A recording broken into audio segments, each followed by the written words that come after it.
Hello, ladies and gentlemen. Welcome to this 33rd episode of the Universe Within podcast. This episode of the show is being sponsored by the Amazonian Plant Healing Center, the Temple of the Way of Light. The temple is an ayahuasca healing center working in the Shipibo lineage of plant medicine. It's a really amazing opportunity to deepen the work if you've already worked with that plant, or if you never have, to do it for the first time.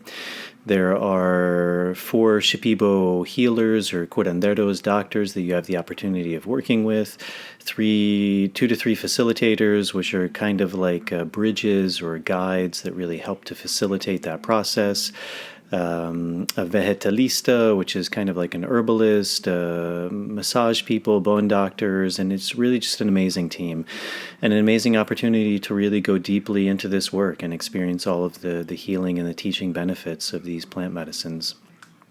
The temple has been closed since March of 2020, but they are rescheduled to open hopefully in June of 2021. So if you'd like more information, you can check out their website, templeofthewayoflight.org. It's a place I've worked at for a number of years, and I can really attest to the quality and the really amazing space that's created to allow the people who come down there to really experience profound transformation. So that's it for that. Also, starting in March, my colleague Marav Artsy and I will be running dietas, or diets, traditional plant diets. I did a podcast interview with Marav a few episodes ago, so you can listen to that. And also some of my earlier episodes, I did one on dietas, and I did another one on tobacco, which is the lineage that we were trained in. So that's a really amazing opportunity to have the chance to go deeper into this work, to go into isolation, fasting, and working with one plant, usually a tree, and really experiencing the healing and learning benefits of working with plants in a very profound way. So if that's something that interests you, you can check out my website at nicotianarustica.org or Marav's site at tobaccodiets.com. All of those websites will be in the show notes of this show. This episode is the 33rd episode, which is a pretty good number. It seems like not very long ago at all I started this podcast, and already we're up to number 33. A lot of people had been requesting for me to do some more solo interviews. And so recently I was on my friend Will's podcast, which is called The Renaissance of Men. And it was a really good interview, and I thought that would be a really nice opportunity to kind of speak my own voice and to bring that episode onto this show, and also hopefully promote his show a little bit, which is a really good show. He's a friend of mine, and he created a podcast, so the links to that will also be in the show notes.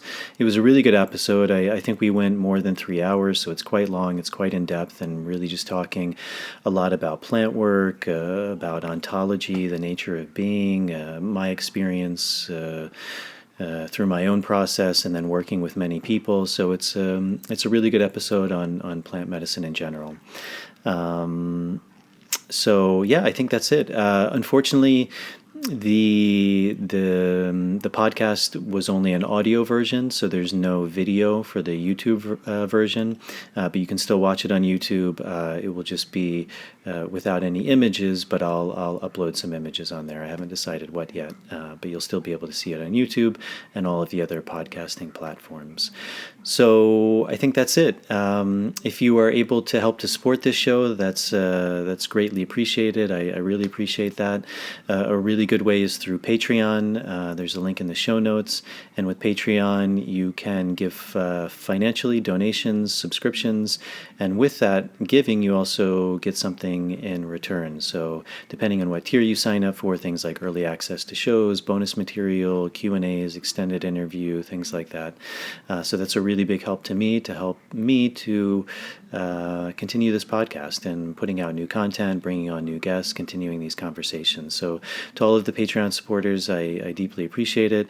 Another way you can give is through PayPal, direct donations, and to all of the people who have done that, I also very much appreciate it.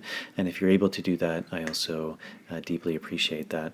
If you're not able to do that, simply going on the YouTube Universe Within podcast homepage, hitting the subscribe button, liking the video, turning on the notification bell, that's a really big help.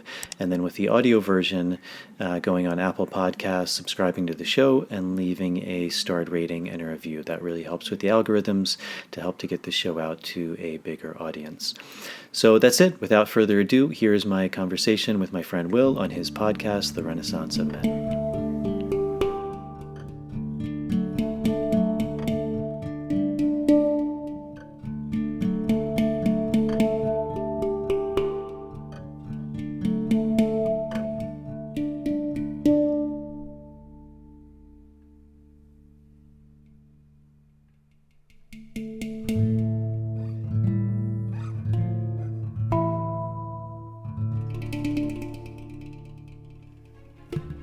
This is a time of transformation.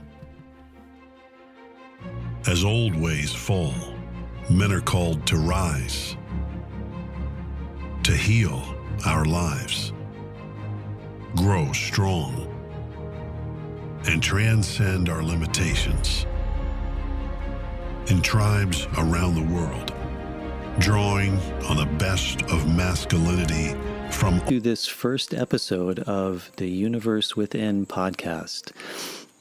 Just really briefly, I created this podcast. It's something I've been thinking of doing for a long time, because a lot of this work that I do, that my colleagues do, it's a very intensive process. And when people come down to do this work, they really go through just a roller coaster of a journey. And we really try and kind of pack in as much as we can in as short amount of time as we can to really try and get people what they need, what they came here to receive.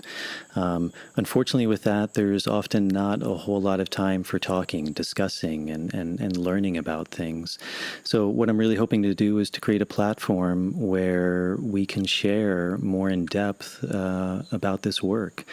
So I'm really looking to bring on the people doing this work, the curanderos, the guides, the facilitators, the teachers, the people who have founded these places, and really bringing on people from all walks of life who are somehow related to these fields to really try and build a platform where these ideas can really be shared and explored and learned in much more depth, because there is just a wealth of information, and I don't see a lot of platforms or really any out there who are doing this. There's a lot of people who have worked with these plants who are talking about them, but I think it's a very different experience of someone who's maybe just working with these plants on their own versus the people who are actually here doing this work day in and day out.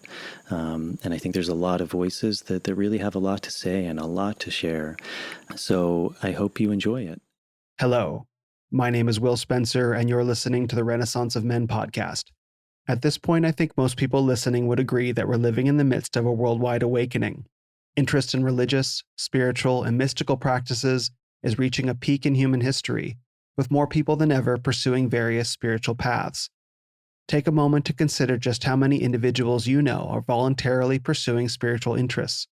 I can't think of another time in history where such a trend would be more widely shared. To me, it signals something significant going on in our world. I've also been caught up in that wave, and walked my share of roads seeking truth across 6 continents and many traditions. And as I've shared my experiences with the men I know, one subject piques men's interest more than any other: the South American plant medicine known as ayahuasca. Some of this is due to ayahuasca's mainstream popularity, especially with podcast hosts like Joe Rogan and Brian Rose mentioning it frequently on their shows. But I think there's another factor, which is reflected in men's desire for gnosis, or direct experiential knowledge of spirit. That there is a substance available that can get us to that place of knowing sparks fascination, fear, and most of all, curiosity in seeking men. And when I tell men of my many journeys, their response reflects that. I've received so many authentic questions from genuine guys, I thought I'd bring a guest on my show who can answer them. And thankfully, I knew the perfect man. His name is Jason Grechanik, and he's a facilitator at the acclaimed Temple of the Way of Light outside Iquitos, Peru, where I attended a workshop in 2016 and where we met. He's also the host of the Universe Within podcast, a series which, as you heard, is about telling the story of ayahuasca from the perspective of its practitioners and professionals, and not just the enthusiasts. This lends a form of insight that makes a transcendent experience grounded, real, and relatable. And thankfully, that's Jason's personality too. As you'll hear, he's also a martial artist and yoga practitioner, so he knows how to bring complex and heady topics down into the body where we all can begin to relate to them. During our 3-hour conversation, we also spoke about his background and how he arrived at the temple from New York City and why he stayed. The nature of ayahuasca, what it means, where it comes from, and how best to prepare for an experience. We talked about the complex notions of being, identity, and meaning, and how they combine to produce our experience of reality as individuals, nations, and as species. Why it's important to avoid expectations when encountering ayahuasca, and how every person's journey will be unique, personal, and unexpected. The essential nature of personal responsibility when it comes to healing traumas from our lives and our families. And finally, the fascinating nature of plants, and how some plants we know as deadly poisons or even addictive drugs actually embody powerful healing potential. I originally conceived of this episode as a gift to you, the men that have supported this podcast. This is far and away the topic that's generated the most interest in casual conversation in my favorite social circles, and has actually made me a couple friends. But as it turned out, this conversation became a gift to me. To be able to listen to Jason's wisdom and to reflect on my experiences brought a new depth to some very, very meaningful times in my life. So I'm grateful to know a strong, high-integrity man like Jason who embodies the values that we all hold dear, and who can provide a window onto a world that has so much to teach all of us. So please join me in welcoming this week's guest on the Renaissance of Men podcast, Jason Grechanik. Jason, thanks so much for joining me on the podcast today. Yeah, it's my pleasure, man. I'm really excited for this conversation, and you're joining us all the way from Peru, which is really exciting. You're in the Sacred Valley now.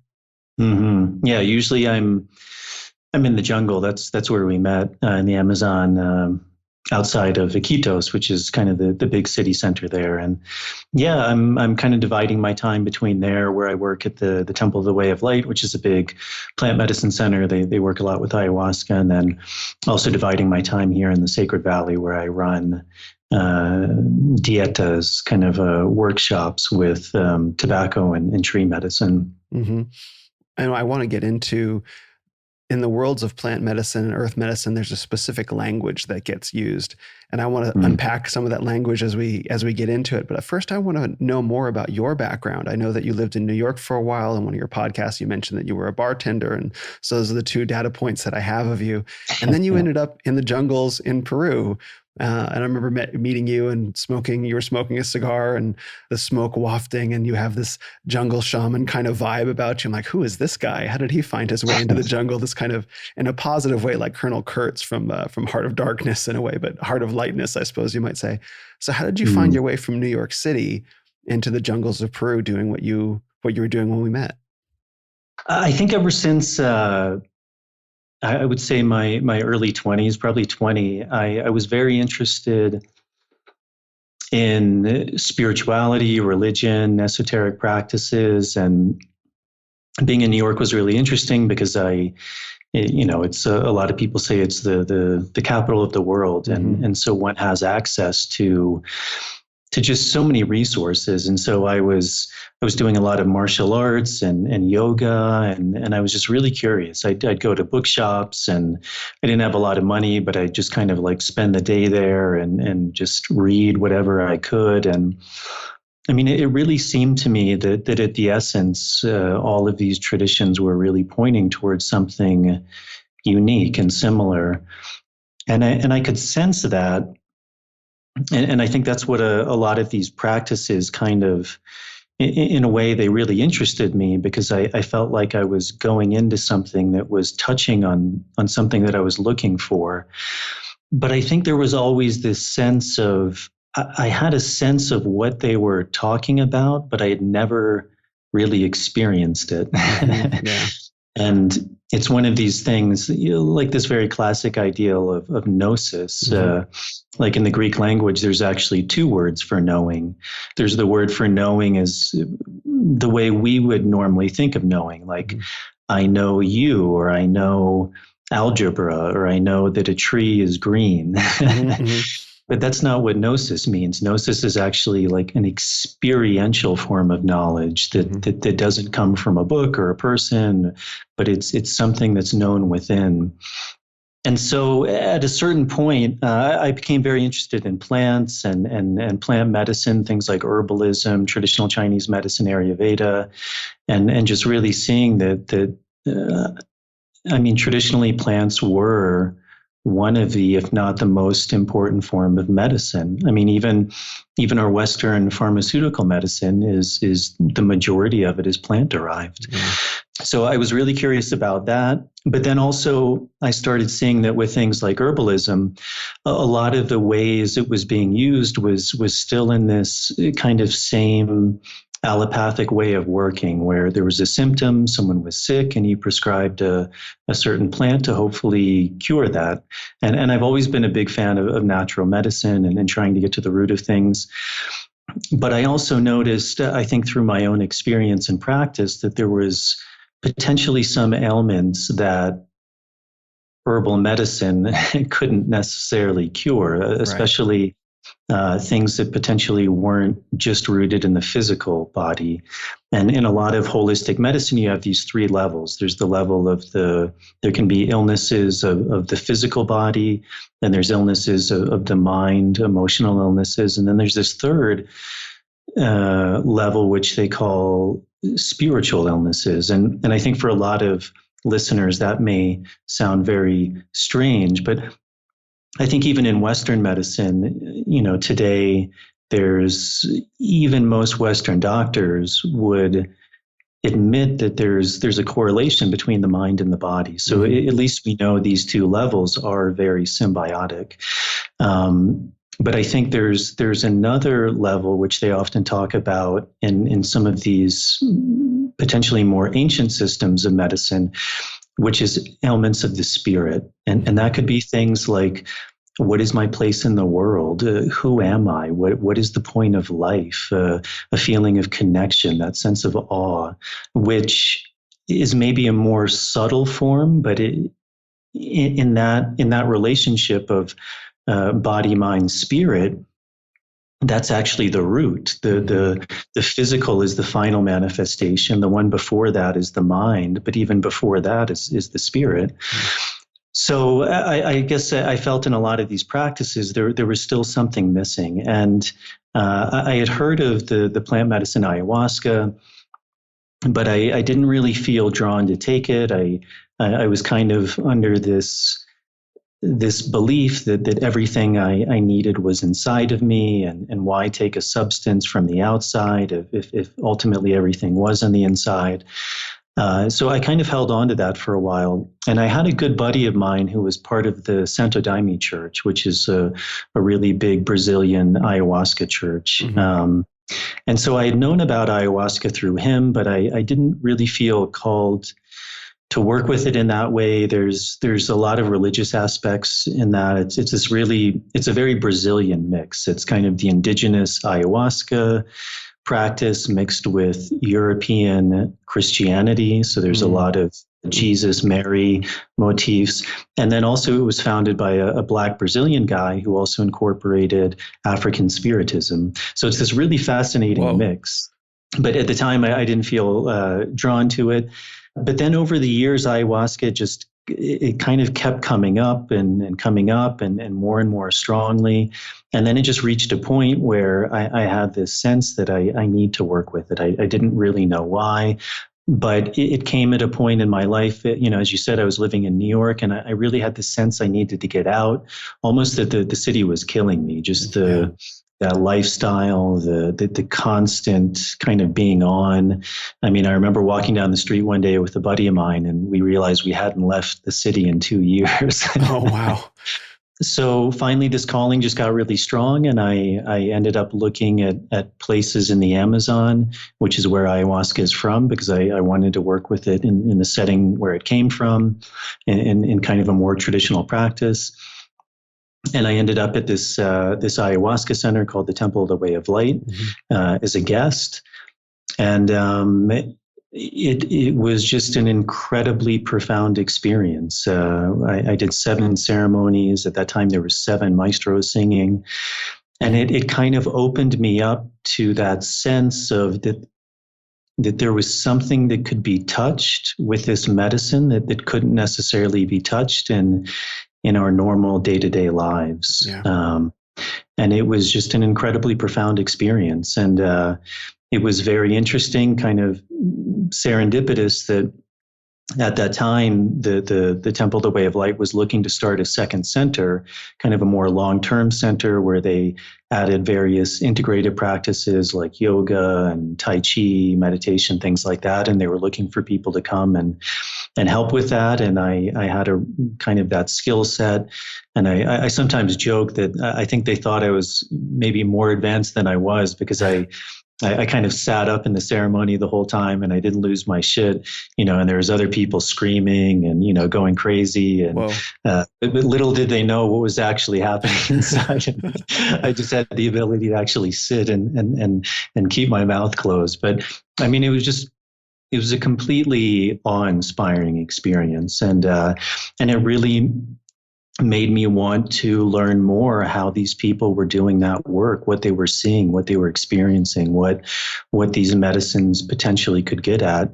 And so I came back down like 6 months later for a year to kind of begin working. And that was, I went down there in 2012. So that was, 8 years ago now. It just kind of one thing into another. And I worked there, and I kept going deeper into my own process, and part of that was really a long period of isolation and doing what's called dietas, kind of learning experientially from the plants. And then at a certain point, I just felt this calling. A big part was actually my teacher at that time really encouraged me just to work. And it was something I was feeling also. And so I ended up just staying and working, every day, working with groups. And that's been a tremendous learning experience. I mean, obviously there's the work I do with and on myself, but also that process of working now with, who knows, probably a couple thousand people has just been tremendously enlightening, and in seeing other people going through similar processes. When you see in that healing kind of environment that your journey is reflected in so many others, that when you begin working and so you go through your own process of doing your work. And then when you begin leading work, you begin seeing yourself reflected in other people's lives. Like, oh, wow, that actually has some piece for me. And it begins to develop this kind of magical feeling in a way where it's like the way that we all share similar aspects of our work in the human experience. Yeah. And it's very much kind of this archetypical hero's journey. And, ultimately, I'm never going to have someone else's experience. Right. But that doesn't necessarily matter, because all experience, in a way, is a manifestation of the world of form. And in that world of form, there's infinite experiences. But at the root, we all share a common experience. And that's really, I think, what these plant medicines are getting at. And so everyone's experience is unique and is going to have different things come up.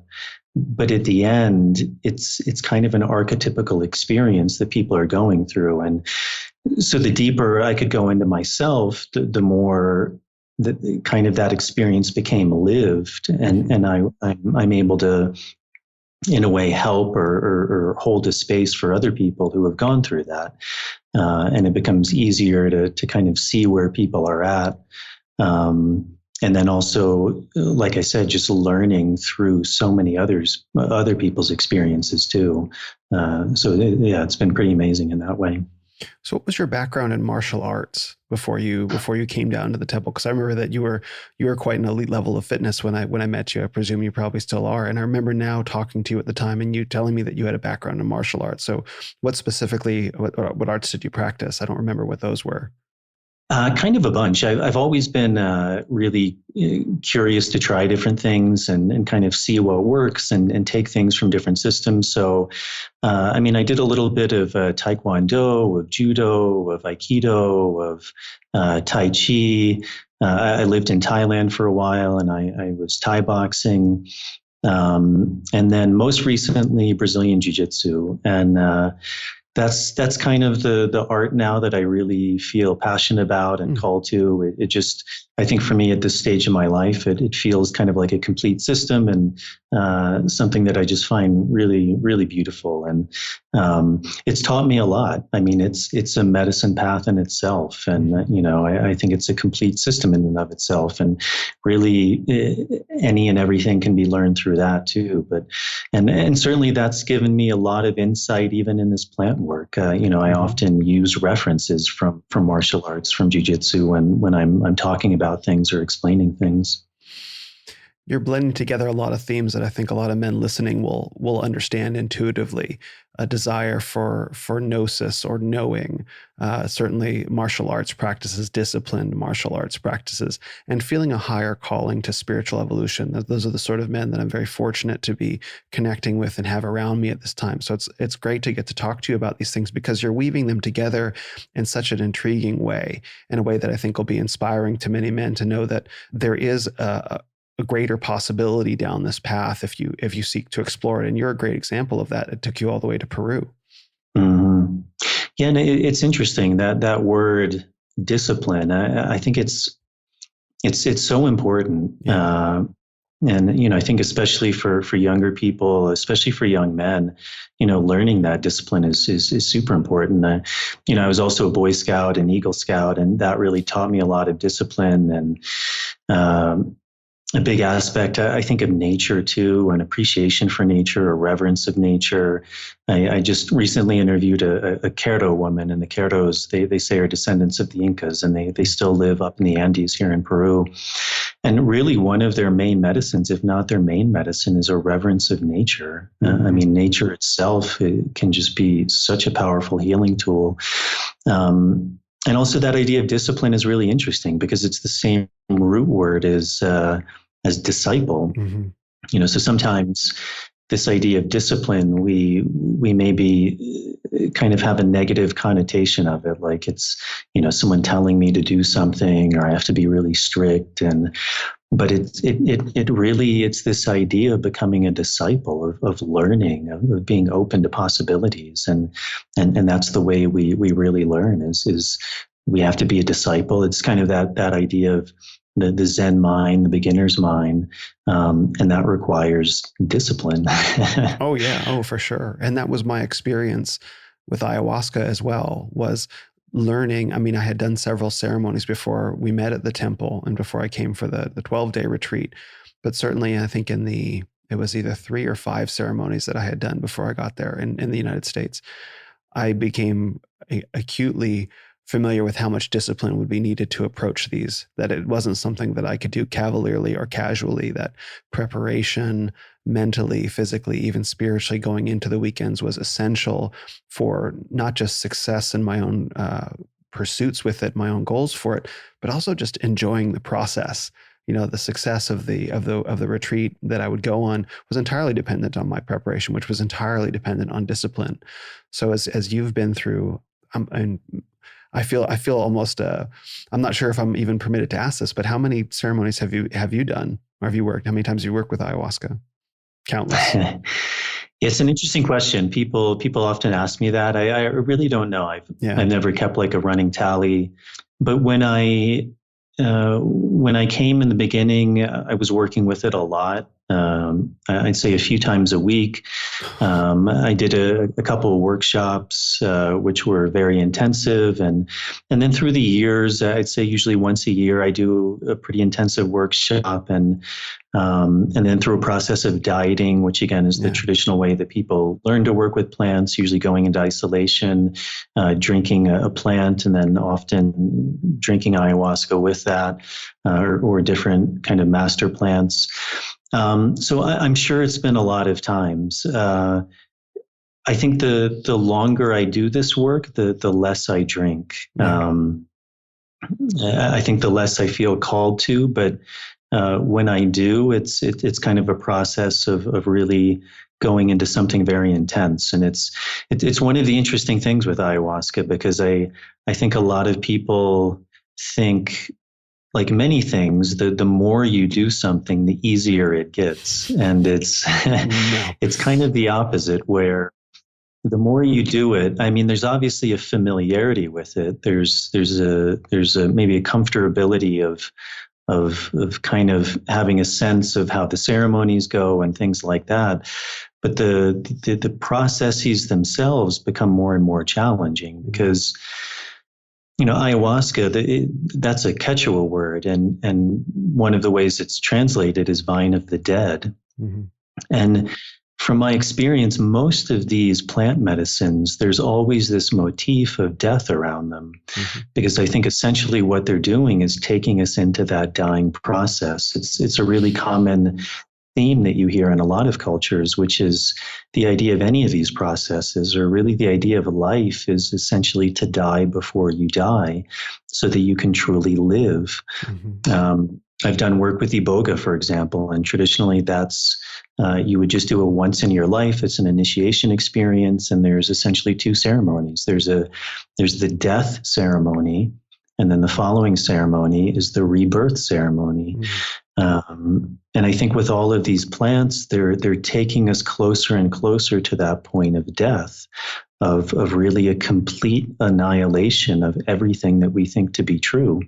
And so in the beginning, it can be very difficult for people. There's often a process of cleaning and clearing and kind of shifting through these belief patterns, these traumas we have, these resentments, the jealousy, the anger, kind of these base things that really keep us from being happy, from being whole, from being in a state of ease rather than a state of dis-ease. And obviously this is going to depend for everyone, but this is kind of an archetypical experience. So in the beginning, there can be a lot of cleaning and clearing, and then a lot of beautiful things can begin to open up, a real reverence and awe, and seeing the beauty of the world, and kind of opening us to new possibilities.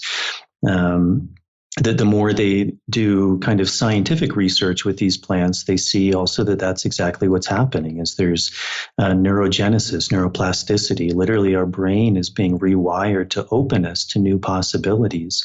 All of these kind of patterns and beliefs that have been weighing us down, those pathways are at least temporarily closed, and new pathways open, which is, infinite possibility.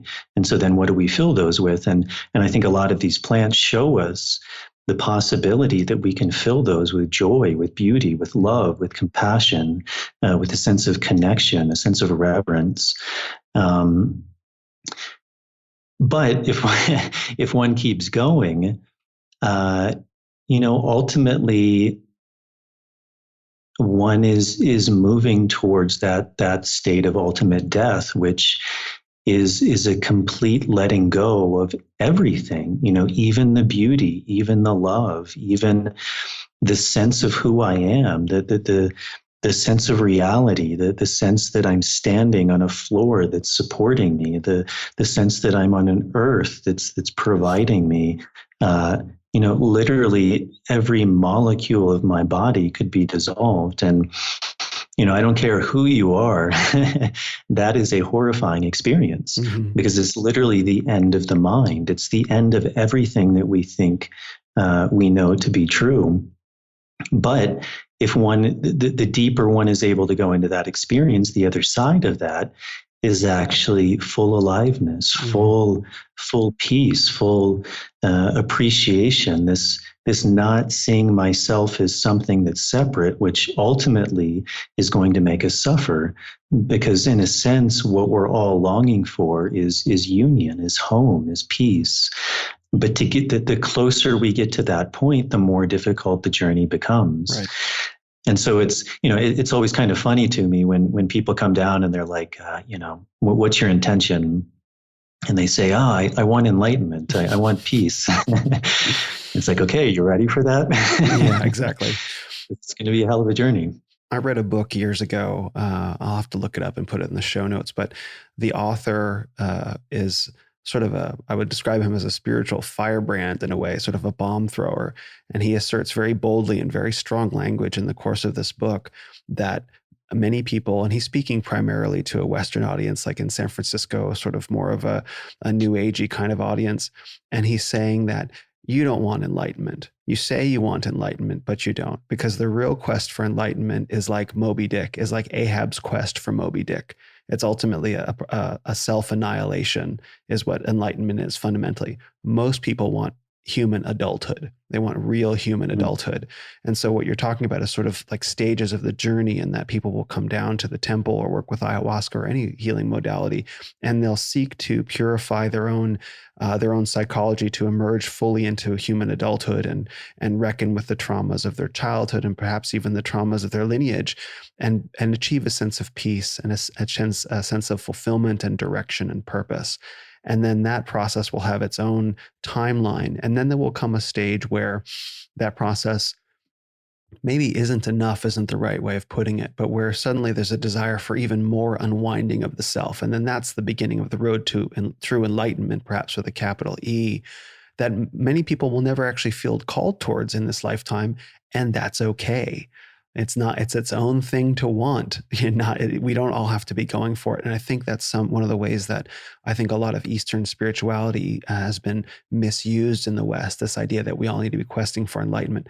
We don't all need to be moving towards the exit skies. It's okay to have a fulfilling life as a human being on earth without needing to be committed to this idea of transcending all being forever. Yeah, absolutely. And obviously, I don't know. I think as a Zen master said very beautifully when his student asked him what happens after death, he said, "I don't know. I'm not dead yet."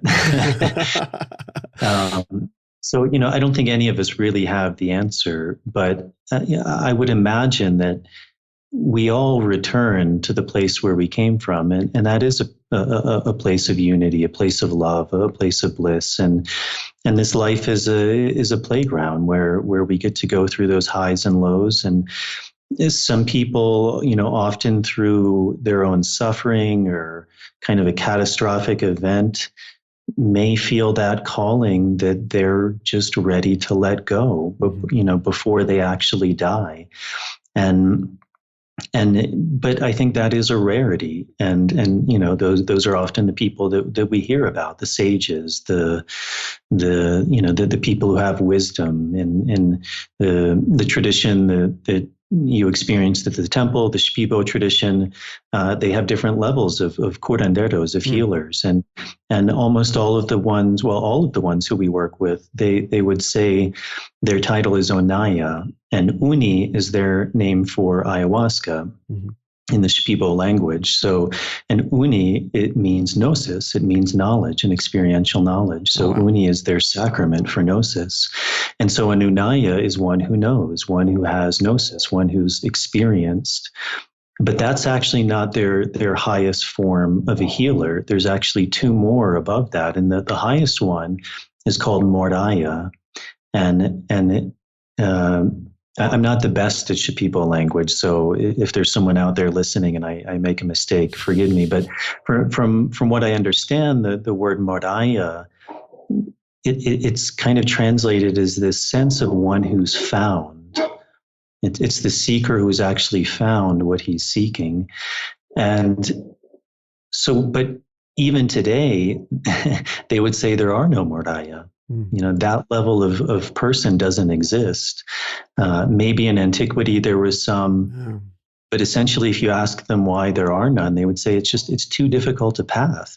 Nobody wants to do that. Nobody wants to go out into the woods for 10 years and, not eat and diet a plant and go through those hardships and that suffering.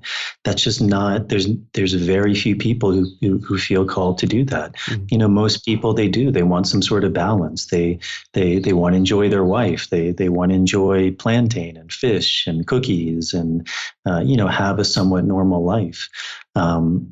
But there are these weird people who somehow feel drawn to that. And I think it is. It's just, for some rare people, there's a longing for death. And I don't think it's even a conscious thing. It's maybe more of a subconscious thing, is there's something in them that's longing to fully let go. And it's a hell of a journey. And kind of like in the Matrix, where the guy kind of comes out and he's eating the steak and drinking the wine, and he's like, no, I'm kind of just happy eating my steak and drinking my wine.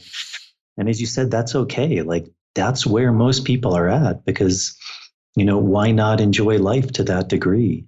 And I think that's what most people are looking for, is just to be happy. And if you ask the Shipibo what the point of all of this plant work is, they would say simply that: it's just to be happy, to experience life like life experiences life, like animals experience life, to live in a state of peace, of joy, to really appreciate what we have. And when our time comes, we can go peacefully, saying, I did what I could, and I had a family, or I gave back to my community. I was a good person, and I lived life.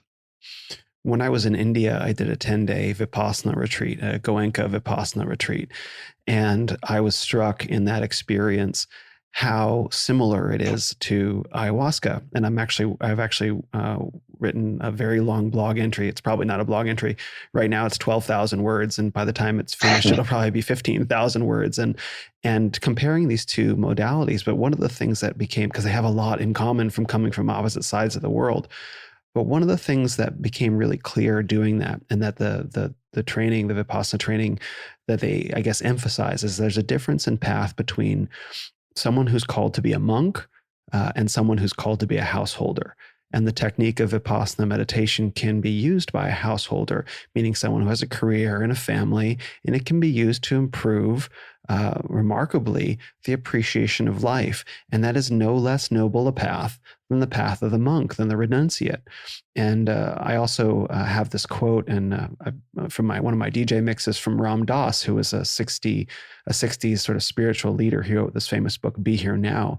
And he asserts that the real path of spirituality in the modern era, the era that we were heading into at the time, and now that we're fully in, is not up in the mountains. It's not to be a renunciate. It's to bring these values home and to be in the world and to blend them. And then that's maybe in the past we would have had these Moriah out in the world, these found ones, and that may have been appropriate for the time. But I think we're heading into a different era. We're in a different era where it's necessary for the householder to bring as much spirituality into his or her life as they can. And that's almost more noble than retiring to a cave in the mountains or, a hut in the jungle and leaving society behind, because we need those awakened ones in our society today to pull us over to the next stage. Yeah, absolutely. And even here in the Amazon, this idea of doing a dieta, of going into isolation, of fasting, there's a time and a place for it. One's life is not meant to be a dieta. One is meant to go into that experience, learn from it, and then go back out into life and apply that. Because if not, it has no value. If all of the value is for selfish reasons, it's not serving, and it's just creating actually more of a separation. My stepmother is Thai, and one time she's very Buddhist, and at one point she went to a Buddhist monk and for some relationship advice for my father, and this monk was giving her advice, and I was just thinking, like, why would you go to a monk to give you advice about a relationship? Probably not going to know too much. Yeah, you got to go to the person who knows, who's been in the world, and perhaps the person who brings Buddhist practices, if that's your faith background, into their relationship. It's certainly not a monk who's like, well, I can give you some principles that I've learned, but I don't know how that's going to affect your relationship. Yeah, exactly. Yeah, and those experiences, again, it goes back to this idea of gnosis. I mean, any experience that's not lived, that's not felt and truly integrated into one's life is just an experience. Mhm. So a monk talking about relationships, it doesn't matter what the principles are if he hasn't applied those to his life, to a real relationship. It's kind of like dating coaches or relationship coaches who aren't in a successful relationship. Exactly.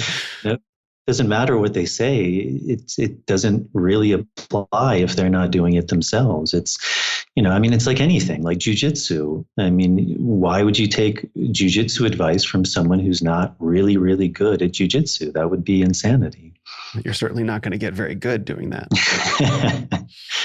Yeah. Well, so speaking of jujitsu, we touched on it a little bit earlier with the need to bring discipline into ceremony. So let's transition a little bit into talking about the mechanics of ceremony, what it is that's being experienced, and what's actually going on. Because I'm all of the opinion of, I guess, demystifying it in a way, not to demystify it into draining it of its significance, but to demystify it in terms of draining it of its sense of, I guess, scary. Like these are very understandable, comprehensible practices that are going on that I think are going on in a way that may be difficult to verbalize. But there's something very fundamentally healing that happens in these experiences. Certainly my retreat at the temple was one of the most profound healing experiences of my entire life. It was a turning point in my life. And I was very fortunate to have the ability to pay attention to what was happening to me as I was going through it and making notes in my mind somehow, while keeping the work going, while also not trying to check out too much into analysis of it. But it was really interesting watching my own mind at work in that way as I'm going through the process. But I want to demystify it in a sense so that people have a better sense of what's going on so they can determine whether they feel a call to it. Because my big guideline, I have two guidelines for working with ayahuasca.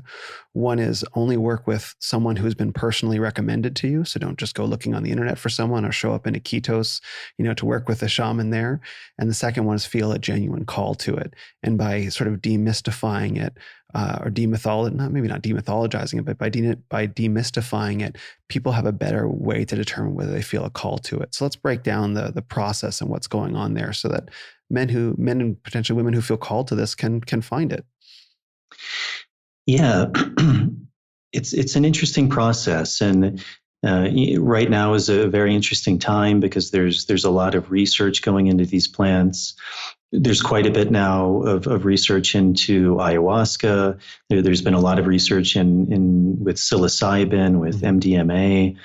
A lot of the results are amazing. And part of that process, which I think is very important, is this kind of scientific reductionist way of like, hey, what's actually going on here? And looking at the brain and looking at results. And these things are very important. With a lot of this plant work, I think it embodies the duality of life. Even ayahuasca itself really embodies that duality. It's for people who maybe aren't familiar, ayahuasca is the name of the brew that people drink, but it actually consists of two plants, the ayahuasca vine and most often a plant called chacruna. So it's a little confusing because ayahuasca is the name of the brew, but it's also the name of one of the plants. In Shipibo, it's a little easier. The brew is called uni, the vine is called nishi, and the plant is called kawa. So they have separate names for all of them. But it's fascinating because often a lot of people, and I think there's different reasons for this. I mean, maybe if you want, we can go into it later, but there's often this idea that ayahuasca is like a feminine energy, or people refer to it as the mother, the grandmother.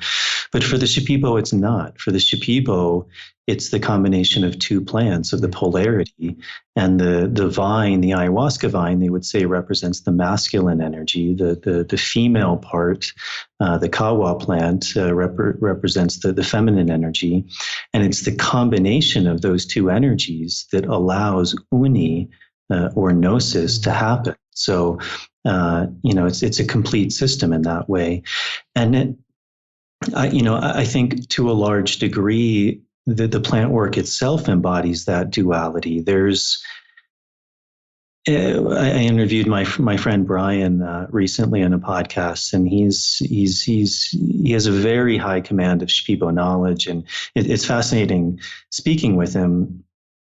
But he brought up this idea that a lot of the work of the curandero is very scientific, and that's not something we necessarily think about. A lot of times when we think of shamans, we just think of like someone flailing around and kind of mumbling and doing these weird chants, and they're just kind of praying and hoping something's going to happen. But that's very much not the case. They're working in a highly scientific way. Everything they're doing, from their intentions to the resonance of their voice to how they make the medicine. I mean, it's a very scientific process. So, on the one hand, a huge part of this work is very scientific. It is. So many things can be spoken of and we can try and understand it, and as you said, deconstruct it. And then on the other hand, there's part of it that's just a mystery. Absolutely. No matter how much we think we know, part of what this medicine is getting at is what's beyond the mind, what the mind can never know. And that's what gnosis is. It's this experience that can never be known by the mind. It can only be experienced. So having said that, to kind of deconstruct what's going on, I think in general, it's very important that someone feels a calling to work with these plants. If someone doesn't feel that calling, they're going to be at a very big disadvantage. Yeah. And even in our Western medicine, I think, again, any allopathic doctor will tell you, if the patient doesn't have faith or they don't believe the medicine's going to work, they're at a disadvantage. There's something about that belief, that faith that's real. And, we can extrapolate that to anything. I mean, jujitsu, if I don't think jujitsu is going to work, that's going to affect how I practice. If I always have doubts, if I'm never really giving 100%, I'm going to get out of it what I put into it. But if I really believe it, if I give everything I have to it, if I have faith in the system, if I have faith in the instructor, then that's going to show. That's going to emerge in what I get out of it. So having that faith, having that determination is very important. Is there room for doubt? 100%. Okay. Yeah. Blind faith isn't necessarily the best thing either. It's always good to question things, to come from a place of curiosity, and so, if one does have that calling, again, that calling could be very strong. Like I was talking about earlier with my experience, that calling, there was just something in me that was very, very strong. And so I knew I had to try it. For other people, the calling may not be that strong. It may be that they're really suffering in a way, and they've heard that this medicine may be able to help them. And so it's simply this thing of kind of like a leap of faith. Like, I've tried all these other things. It's not really working. People seem to be saying this is effective. The research seems to be showing it's really effective. Right now, MAPS, which is a big American organization, they've been working with MDMA with war veterans. And 2 out of 3 war veterans, after going through the protocol, are PTSD free. That's incredible. Yeah. That there's never been anything that's even remotely close to that. Right. Most of the kind of the allopathic medicine is simply trying to make manageable the symptoms, but they're always on those medications, and those symptoms are always there. They have flare-ups. 2 out of 3 people, their symptoms are gone. They are PTSD free. That's amazing. Mm-hmm. So having that calling is really important. And then once someone has that calling, as you said, finding a place that's reputable, where they feel safe, where they feel like they're in good hands, because that's very important. Mm-hmm. as we were talking about, essentially these plants are a process of dying, of letting go all of these things that are no longer serving us. And, depending on our life situation, who we are, what kind of traumas we've had, that may be a really big experience for people. Yeah. Some people have probably heard that, an ayahuasca ceremony or workshop can be 10 years, 50 years, a lifetime of psychotherapy in a very short session. But with that is the equivalent of intensity. You're doing it all at once. It doesn't come for free. You're packing all of that work into a very short amount of time. So that's where people often describe that they have these really profound experiences, these life-changing experiences.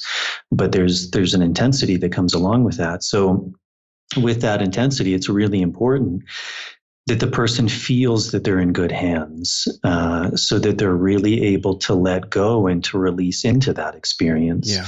If I'm worried that the cops are going to come in, or this curandero is, going to molest me, or, he's putting evil spirits in me, that's going to create blocks, walls that really don't allow me to go really deeply into the process. So that's super important. And then, in terms of what's going on, all of these plants that we would consider master plants or teacher plants, and there's a number of them, ayahuasca, tobacco, iboga, huachuma or San Pedro, peyote, coca, they all, I think, are complete systems in and of themselves. They all have the power to heal on all of these levels, but they all work in different ways. And traditionally, people would maybe only have access to one of these medicines. And so, but that's all one would need. Every culture, the more I look into it, every culture has had some plant or potentially mushroom that they've worked with in a religious way. Kind of on a side note, there was a really interesting book that was just published called The Immortality Key, where this guy spent the last 10 or 20 years researching that even Christianity, most likely at its roots, they were using a plant brew. Wow. It was wine that was brewed with these very entheogenic plants like henbane, mandrake, black nightshade, hemlock, which have the ability to put us into this altered state of consciousness. So whatever plant one is working with, I mean, we can talk about ayahuasca because that's kind of where we were coming from. But so when one goes to a ceremony, well, even leading up to that, there's usually a process of really going inward, really changing one's lifestyle to prepare for that journey. And some of these things like dietary restrictions, no sex, no alcohol, introspection, a lot of these things have a really real benefit. Certain foods can be counterindicated for these plants. Having that sexual energy inside you is very important, like not releasing that and already being in a semi-weakened state. Because again, if this is a hero's journey, you need all of the strength you can have. And if you're drained from an all-night sex binge and coke binge, you're not going to be in a physical or mental place where you're going to have the ability to go into these medicines. And then I think another big part of that is this idea of in Shipibo they call it akinananti, or in Quechua aini, and it's usually translated as this idea of reciprocity. And in more of the indigenous language, what they would say is that the spirits of these plants, they require us to give something of ourselves. These medicines are going to give us so much more than we could potentially even imagine. But what am I willing to give it? What am I willing to do? Because so much of how we think of things is, I'm just going to take a pill. I don't need to do anything, and it's going to get rid of my illness. And these plants aren't like that. It requires work. It requires us to really go in and to see, where have I been off? Where have I been contributing to this? because so much of our illness is we love to point the finger. It was my mother's fault. It was my father's fault. It's my partner's fault. It's society's fault. It's the color of my skin's fault. It's the government's fault. It's everyone's fault but mine. And that can be triggering for some people to hear. And it's not to say the thing itself isn't real or it didn't happen. If I had a really rough childhood and my father was yelling at me and beating me, that's real. That has an impact. No one's going to take that away and say that was easy, you deserve that. Not at all. But the reality is that is real. That's a part of you now. But as long as we continue to hold on to that and in a sense, continue to live that by attaching to it, by feeding it, then we're doing the same thing to ourselves. And the only way that we overcome that is we have to be willing to let that go. And that requires forgiveness, that requires compassion, that requires understanding. And ultimately, that forgiveness, that letting go, it's not for the other person. That's right. Although that's going to have a tremendous impact on the other person, but it's for us. If we want to be free, we have to be willing to be free.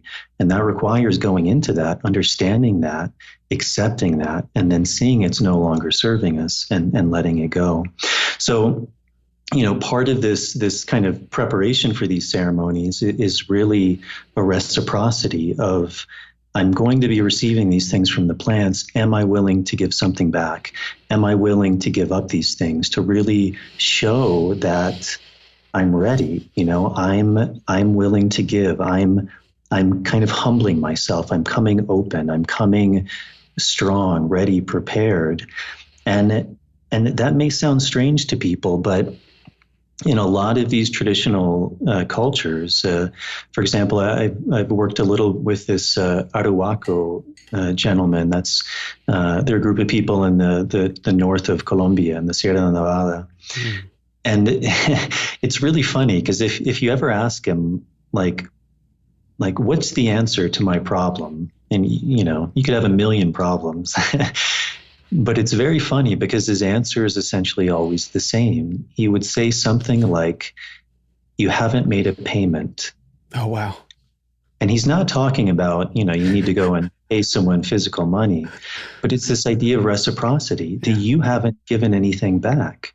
You haven't done what you need to do to bring balance. That essentially the world is a place of balance. And every action we take can be an action that creates an imbalance, or it can be an action that creates a balance. But, we take so much, from the earth. We take air and we take water and we take food and these experiences and shelter. But what are we doing to give back? Mm-hmm. And it's much of this same mindset of like pointing the finger. It's this fault. It's this person's fault. It's this. But what am I doing to give back? What am I doing to create a balance? And so a big part, again, of that preparation, I think, is this idea of giving back, this idea of I'm willing to give in order to receive. So that's kind of one of the big initial parts of the process is this idea of really preparing oneself for the ceremony, because this work, like ayahuasca, with all of these plants, they're always done in a ceremonial context. These aren't plants that one would take recreationally, and it's not to say one can't. It's not to demonize that, but again, if one really wants to go deep into this work, it's basically essential that a ceremonial space is created, a ritual space, a sacred space, where we're saying, this is my opportunity where I'm going to go in and I'm going to do really deep work.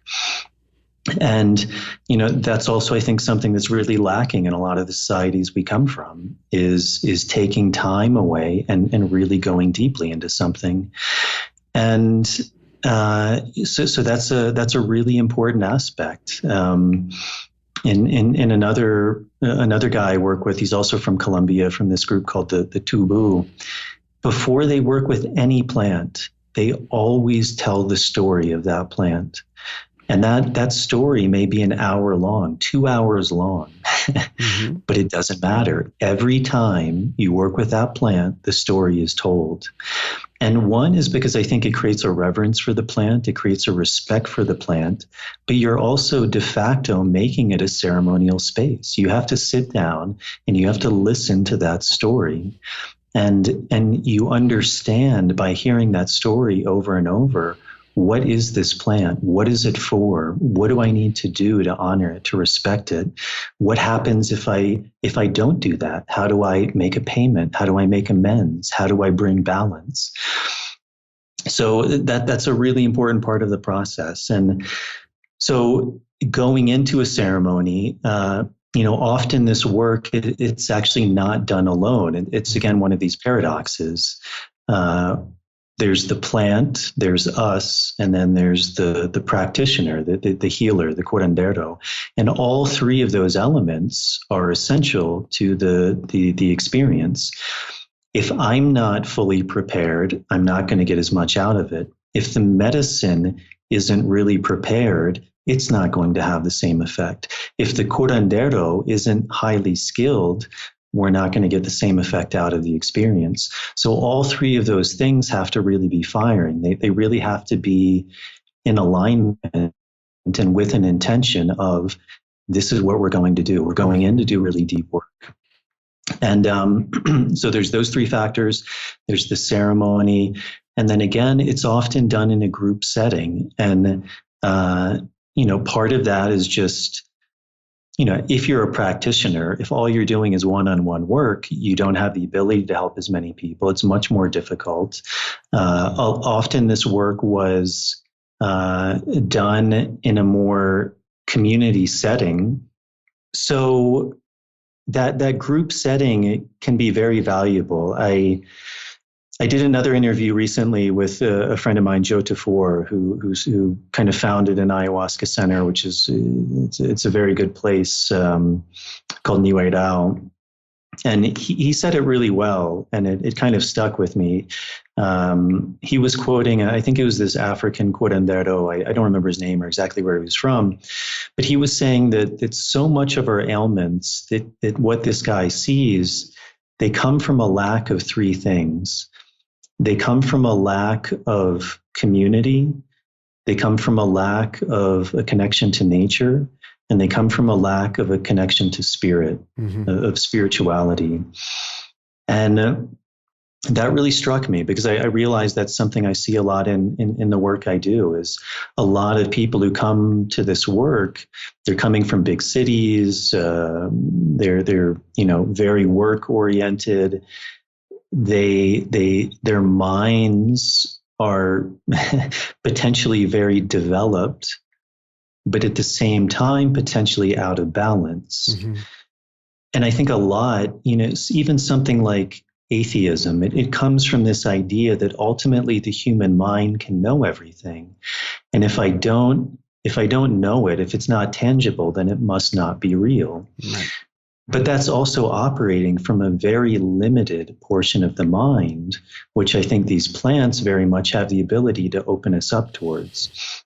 We know now through equipment that what we see in the light spectrum is a fraction of what actually exists. We can't see X-ray, we can't see gamma ray, and yet it exists. It's real. If we have this equipment, we see that these things exist, but we can't see it with the human eye. And I think what these plants open us to is they allow us to see things, to experience things that are there, but just in this normal reality with our senses, we don't have the ability to experience these things, and yet they're no less real. So what this African shaman was saying, I find to be really true. And, a lot of us are disconnected from nature, which is a very powerful teacher. Even, like from the US where we come from, a lot of what the founding fathers built these principles on were these enlightenment ideals. And the idea was that nature was the greatest teacher, that by observing nature, we could understand these universal principles. And that's a very powerful teacher. Community, more and more people are feeling separate. They're feeling isolated. They drive in their car to work, and they're in a cubicle, and they come home to their apartment or their house, and there's this sense of disconnection, and that causes a tremendous amount of suffering. And then also this connection to spirit, the sense that, so many people, they just work to get these tangible things, to get a promotion, to get the newest iPhone, to get a new car, and that these things should bring me happiness. And yet there's something beyond that people, I think, more and more are realizing that's lacking, that's causing them to suffer. So the idea behind that is this sense of community is very important. And a lot of these ceremonies are done in a communal setting. And, probably as you experienced in your workshop, one of the most powerful healing modalities in that group experience is actually the group itself. Yeah. The sense that there's this collective journey. People feel a tremendous amount of compassion towards their neighbor, towards the group. This sense of seeing oneself and all of these other people, of seeing that, I'm not alone. My journey isn't alone. My suffering isn't alone. All of these people have their own experiences, and they're equally as valid, equally as powerful. And kind of going on this collective journey is incredibly powerful. And I think often if one was to do this work alone, is kind of another jiu-jitsu metaphor, but one would actually tap out really early. Yeah, for say, sure. It's too much, I can't do it. But when you begin to look around and you see all of these other people sitting there doing the work, it gives you the strength to keep on doing it. And there's going to reach a point where every single person is thinking the exact same thing. Right. I can't do it, but then they look at you and you give them strength. And so it's this very powerful process. So also, the group setting is very important. And then there's the work of the curanderos, or the healers. And again, they're working in a very scientific way. That's where I think it can be really powerful to do this work, to actually give yourself time, whether that's a week or 2 weeks or a month. Because ultimately there's a process that's happening. One person could do one ayahuasca ceremony and have an amazing experience, but it's kind of like you're throwing all your eggs in one basket. It could also be a terrifying experience, and you emerge maybe more traumatized than when you came in, because all of the preparation work hasn't been done. So, kind of archetypically with the Shipibo, how we're working, like at the temple, let's say we're working with 5 ceremonies or 6 ceremonies. Each of those ceremonies, there's something that's happening. So the first ceremony, and again, these can change depending on the person, but kind of as an archetype, what's happening is the first ceremony. It's usually a small dose, because again, we don't want to throw someone into the void. That's not going to help them. Right.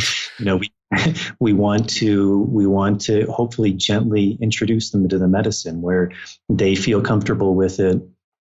And the healers are able to diagnose, to see, because that's one of the qualities of ayahuasca, especially for the one who's working with it, is to open the vision, to allow them to see, to allow them to diagnose. So they're seeing in their mareación, which is kind of the word for it literally translates to dizziness, but it's the effect that ayahuasca gives. One becomes almost like seasick. One feels a bit nauseous, the world may be spinning, but one is going into the effect of the ayahuasca, which one could say is also a very dreamlike effect, when it's kind of allowing us to enter this dreamlike state, but we have one foot in this reality, but we also have one foot in the reality that these medicines are opening us up to. So in that altered state, the curanderos are able to see or to experience what this person they're working with is going through. Are they depressed? Do they have family trauma from their childhood? Is there sometimes they would say their spirit has gone away, which means, they're not connected. They've lost that sense of purpose or connection. Do they have fear? Do they have trauma? Do they have anger? Or are they jealous? Is their relationship not working? What's causing this person to not be well? So that may be the first ceremony. The second, the third ceremony may be a process of cleaning and clearing. So beginning to remove these dense energies, these things that are holding us back. And then the participant, under the effects of the ayahuasca, is seeing these things. Like, oh, yeah, like I'm really angry. I've been holding on to this thing, or this thing happened to me in the past, and this is causing X, Y, and Z. Or I feel really lost, or I'm holding on to this resentment to my parents or to my partner. I haven't been living my life the way I know I can. I've been lazy. I haven't been disciplined, and these are the things that are holding me back. And again, there can be many things that arise in that stage, but beginning to clean and clear those things. And then, let's say the fourth, the fifth ceremony are a process of putting things back into place. So, much like when we clean our house, first we have to clean and clear. First we have to diagnose. We have to look around and say, okay, this house is dirty. So then I have to clean and clear it. You start to dust, you start to scrub, you start to polish. And then there's this thing of putting things back together. Okay, maybe now I move the furniture. I find something that's more conducive to how I want to live my life. I start to put the pieces back together. The Shipibo, as you probably remember, they have these patterns. They call them kanu. They often make these really elaborate, like telas, these tapestries, where they have these intricate designs. And it's kind of essentially almost like our DNA. We all have these unique patterns, but those patterns can become distorted. There's pieces missing or out of place. And essentially they're trying to weave that pattern back together so that it's beautiful, so that it's in harmony, so the pieces fit. And then kind of the final ceremony, they would call an arcana. An arcana, it can be translated as like a protection or a sealing. So once all this work is done, you just don't want to kind of throw someone out into the world in this really sensitive state. You want to close them, to seal them so that the work is there. They would often say like they're planting a seed of ayahuasca in you. So that when you go back out, you then have the ability to cultivate that. And that's also what they're doing in that final ceremony, is they're opening us to new possibilities. Again, much like this idea of neurogenesis, neuroplasticity. These things have been clean, they've been cleared, there's been realignment, the work is sealed in. But now, again, is your part. The medicine has done all of these things. The healers have helped to guide the medicine to do all of these things. And now it's up to you. It's up to you. What do you want to do with this? Do you want to just have it as an experience, which again is very profound? Even if you did nothing, that experience will always be with you. And that's a very profound thing. But if we just leave it as an experience, then that's what it is. It's just another experience. So the idea, once one finishes that process, is beginning to implement all of the things that one learned. And that's often referred to as integration, the integrative experience, how to take all of these things and integrate them back into one's life. And that can be really easy for some people. That can be super difficult for some people. It can be both difficult and easy. There can be peaks and valleys. But that's really the process of then, taking all of these things and beginning to change one's life, because one has this, in a sense, gnosis, this experience of,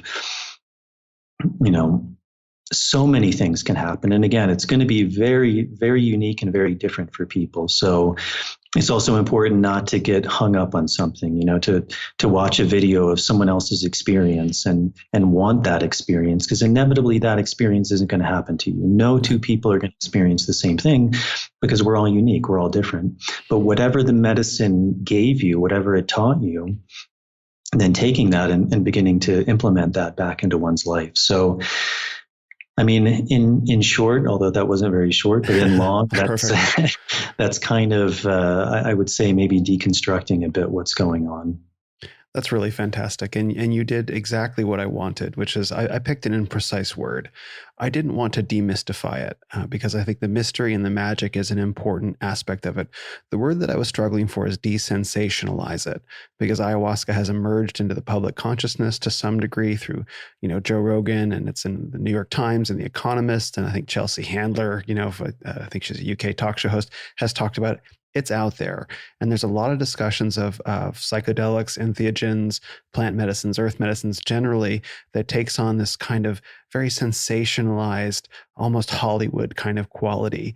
And to use like a jujitsu metaphor, imagine if you were to see, you see a movie where someone's a jujitsu practitioner.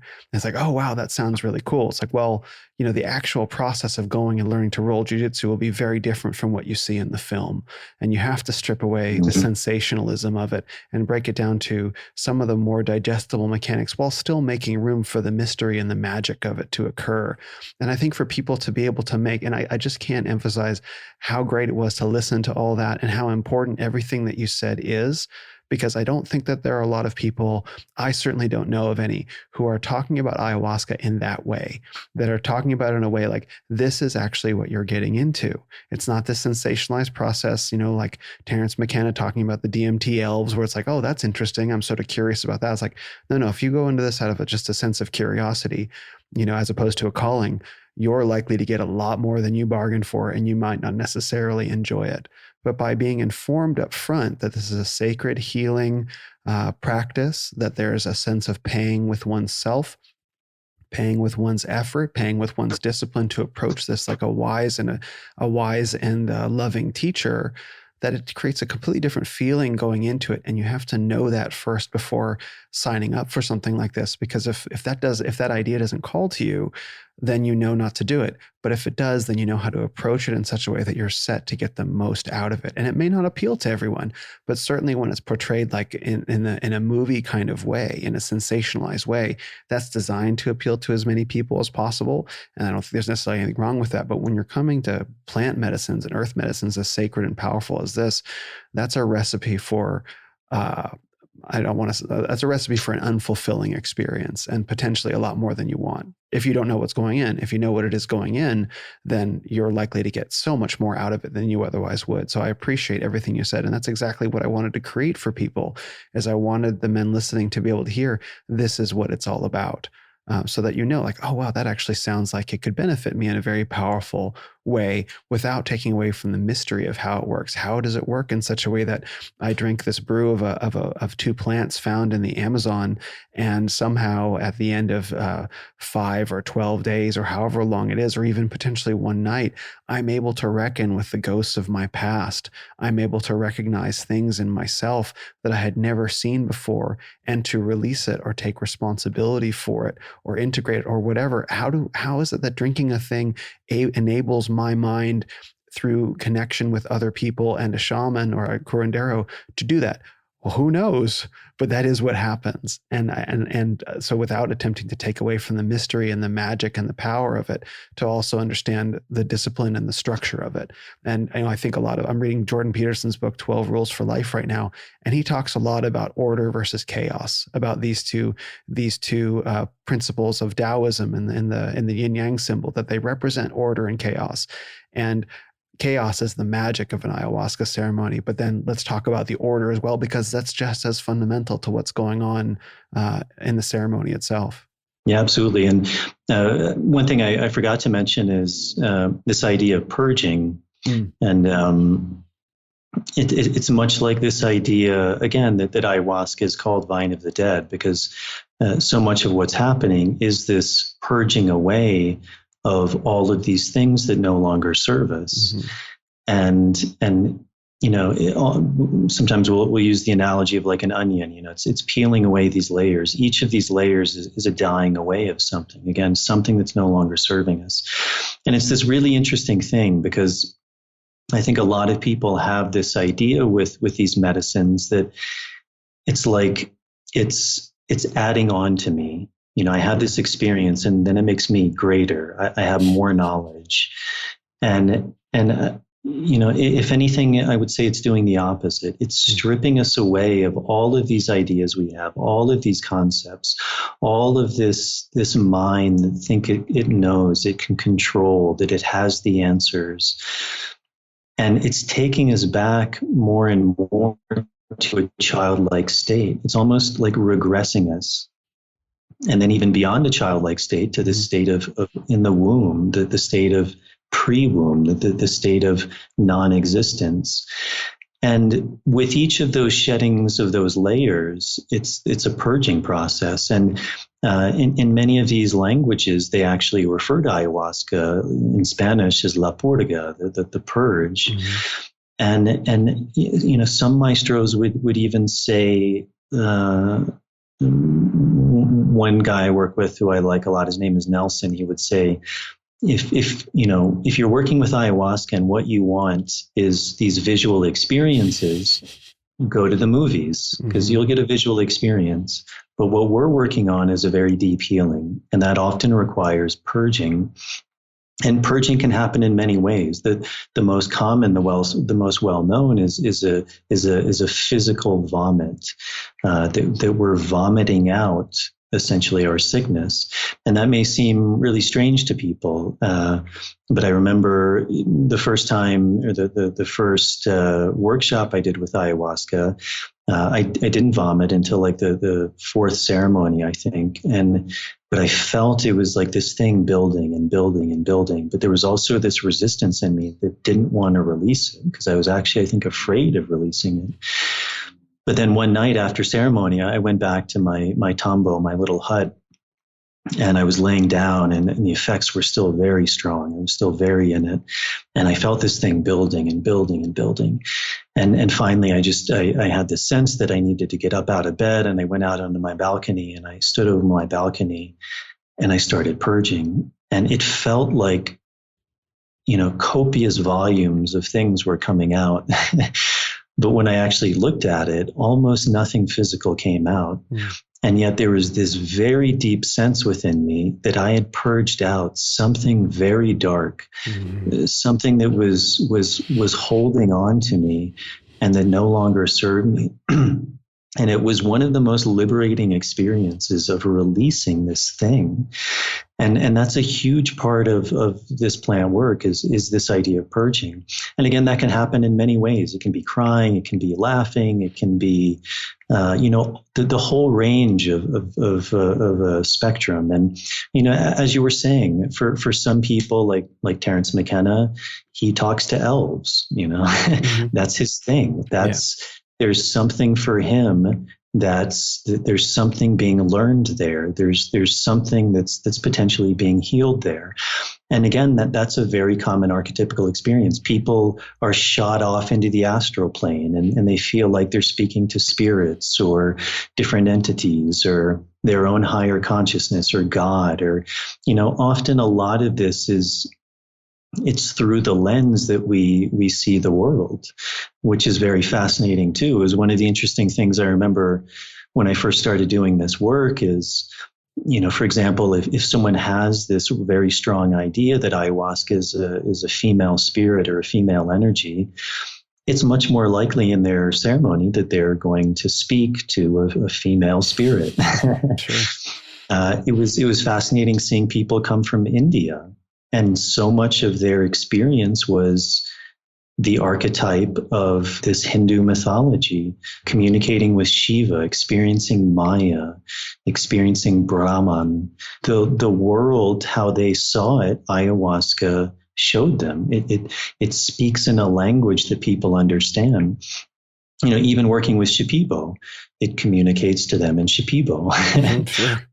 Because they speak Shipibo. The Ashaninka, ayahuasca doesn't communicate to them in Shipibo. It communicates to them in Ashaninka. And so whoever you are, wherever you're coming from, it's communicating to you in the lens that's going to have the most impact. And often, or maybe even always, we're never we can't have the idea that we already know how the medicine is going to work. Right. Again, that's coming from that mind that thinks it knows, that wants to control.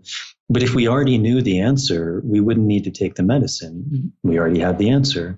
So almost inevitably, these medicines are going to present themselves in a way that we didn't expect, and that it doesn't, maybe even in the moment, make sense. But that's actually, I think, very valuable, because that kind of shakes the mind out of its normal ways of thinking. It makes someone uncertain. And in that uncertainty, that's where a lot of really profound change can happen. Another really common experience that someone can have, again, these things, they change depending on the person, the situation, even within one's experience. You could work with ayahuasca this year and have a very particular type of experience, and work with it the next year and have a completely different experience. And it even depends on the ceremony. One ceremony to the next can be very, very different. Another really common thing that can happen, which I think can be good to let people know, so that if it happens, maybe they're able to see it from this lens. But sometimes a common experience someone can have is they drink and seemingly nothing happens. Mm-hmm. And so then they'll come up to the maestro or the facilitator, and they'll start saying, like, this medicine isn't working. It's shit. I paid all this money. Like, what's happening? Like, this is bullshit. I can't believe this. From the maestro's point of view, from the facilitator's point of view, the medicine is working. Yeah. It's working very well. The anger is coming out. The expectation is coming out. The desire for control is coming out. And those are all of the things that inevitably are holding that person back. How do I know? Because they're telling me, they're showing me through their actions exactly the things that are holding them back. The anger, the fear that this isn't going to work, the expectation that I know how it's going to work and it's not working how I want it to work, therefore I'm unhappy. Well, that's the same thing that's happening in their life. That's why they're miserable, because they're trying to control. They have expectation. There's anger there. Nobody ever comes up and they say, well, this medicine isn't working. It's amazing. It's beautiful. I feel at peace. Yeah. So, that's another way that these medicines can work. And again, they're often going to work in ways that we don't expect. But that's where really having trust in the medicines and the process is important. Because if one is able to shift the focus of the mind and to see, okay, I understand. Yes, I see now how it's working. That's often the gateway for then potentially the next ceremony, where a huge shift or transformation happens. It's like we have to hit our head against the wall and then realize I'm hitting my head against the wall.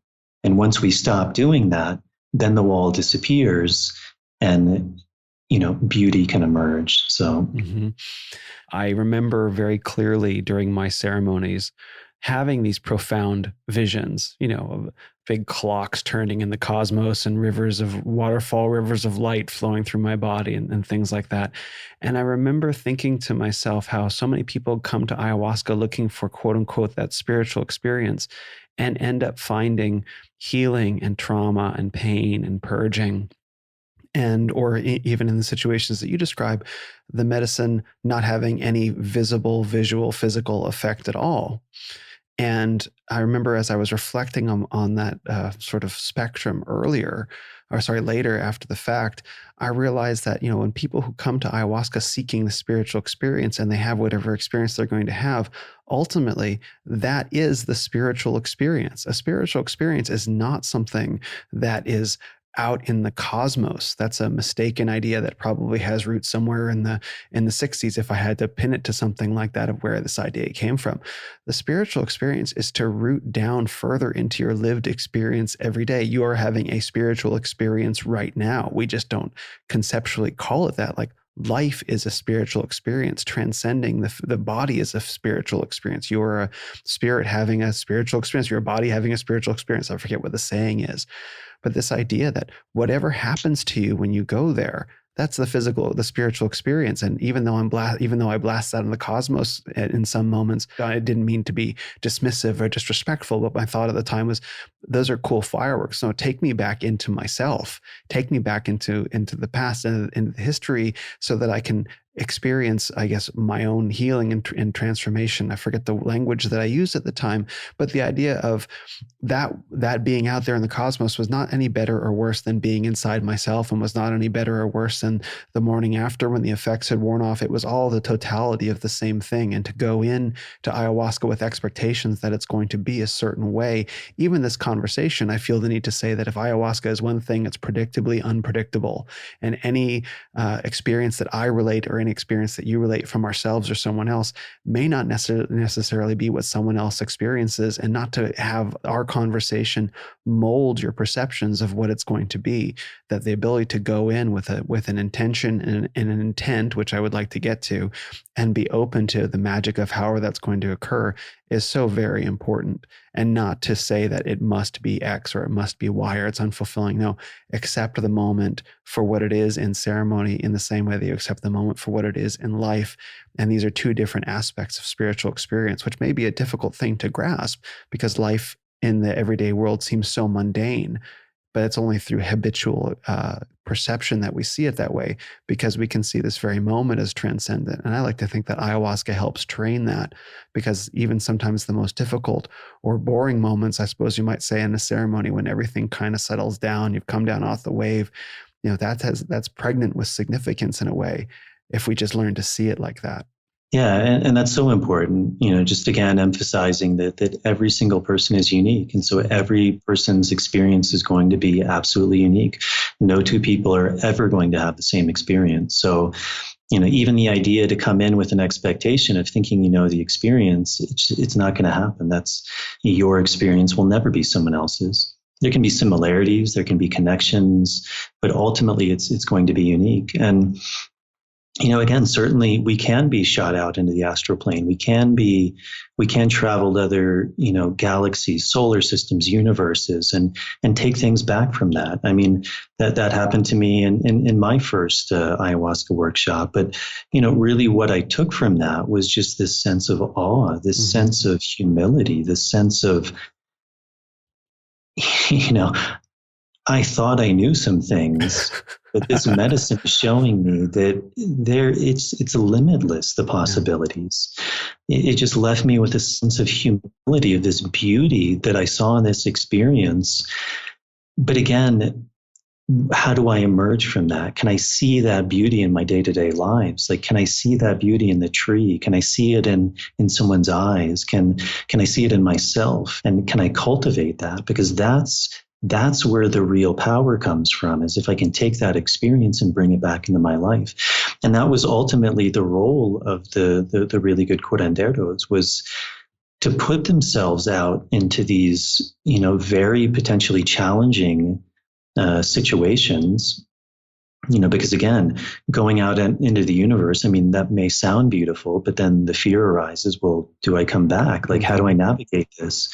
If I'm riding the wave of creation, I mean, that's a hell of a wave to surf. Right.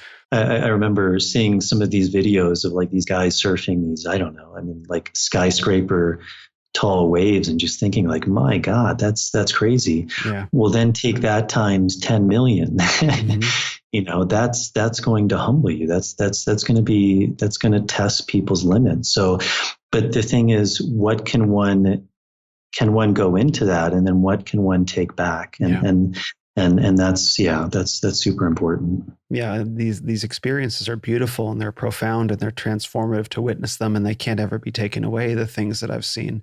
But without deriving meaning from them, they're just experiences. They're cool fireworks in a way. But what is the significance? And like a dream, why am I being shown this? What is this teaching me about myself?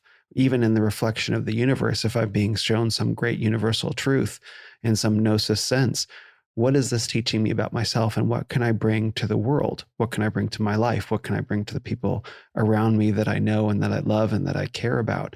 How can I give this significance if the significance of it isn't immediately apparent? And that's so vital going into this work, That's such an important point that I think doesn't get pushed enough. That the healing point is very, very important, and also there's the transcending part as well. But ultimately, we do have to come back into our bodies, and we carry with us these sets of experiences that we then carry out from the temple or whatever facility into the world. What are we taking with us when we leave? And maybe we don't have the answers, and this is something you could speak to. Perhaps maybe we don't even have the answers right away. Certainly, on my own workshop, there were some experiences that I think probably took a couple years for me to understand the meaning of, which is one of the most profound things. Like, I don't have an answer to this question, but then I'll experience something later in a totally sober sense of state of mind, where suddenly I snap back to this moment where I'm in my ceremony again, and the answer to the question that was asked in this other state of being is suddenly provided 2 years later in a completely unrelated circumstance. And that's another way that ayahuasca works too, and plant medicines in general, is sort of beyond time, outside of time, transcending time. Mm-hmm. Yeah, I was reminded, kind of talking about experiences. There was a gentleman who came down, and he was a psychotherapist, and I think there were 7 ceremonies, and each ceremony it seemed like nothing was happening, and he was getting frustrated. And this again can be a common archetype, and I think one of the things it's really focusing on is this idea of faith, of trust. Yeah. A lot of times, a lot of people I work with, they would say this medicine is always giving us pruebas. It's always giving us tests, and part of that reciprocity is, can I overcome those tests? Seemingly the medicine isn't working. Most people, when that happens, they throw up their hands and they say, I want to go home. I paid all this money. I don't want to keep sitting here. I'm getting bit by insects. Nothing's happening. All these other people are having, they're talking to God and they're having revelations, and I'm just sitting here and nothing's happening. But so we worked with him, and he found that faith, reluctantly. He kept coming to ceremony. And it wasn't until the final ceremony, and I think he had like 2 doses, and all of a sudden it hit him. Wow. And, he was out of it. He couldn't move. He was crawling on the floor. He ended up crawling to the bathroom. He was sitting in the bathroom for a long time. And finally I went out to him, and, I asked him how he was doing, and he could barely speak, but he just looked at me, and I said, hey, let me help you back to your mat. It's, it's better to stay in the maloka, in the ceremonial space, than being out here in the bathroom. So I took his hand, his arm, and, I embraced him and took him back to his mat. And the next day, he was still just kind of floored by the experience, but he couldn't really describe it. But the only thing he could say was he was just completely floored and shocked by the humanity that someone was there to help him. And for him, that was everything. And I think, to some degree, that was his work. He was a psychotherapist. I think he was doubting his path. He was uncertain of certain things in his life. And I think that experience of just experiencing, as he described, this sheer humanity of helping someone was just unbelievably profound for him. And I think that's something then that he takes back, and he is that person now. He's the person who now has the ability to share that humanity with all of the people he's working with in a much different way than, this is just a client who I'm paying, and I was trained to, say these certain things and do this, and hopefully they get better. I would imagine now the quality of his work is just operating at a far different level. So, as you were saying, sometimes in ceremonies, revelations can come, understandings can come. We can, maybe understand the way we've been acting, get to the root of that, forgive someone, forgive ourselves. And then sometimes the ceremonies just happen. We experience things, and there may not be a resolution. The experience may just be super overwhelming or just really chaotic, and we're not able to bring any sense of order to it. And that's okay. As you said, maybe down the line, months later, years later, something clicks and we again understand it. And we're like, oh, that's what that meant, or that's what that happened. And then sometimes we're just never going to know. That's true. And that's okay. But the proof is in the pudding. If we're changed, then whatever was happening was happening. The rearranging of the cells or the molecules or the neural pathways.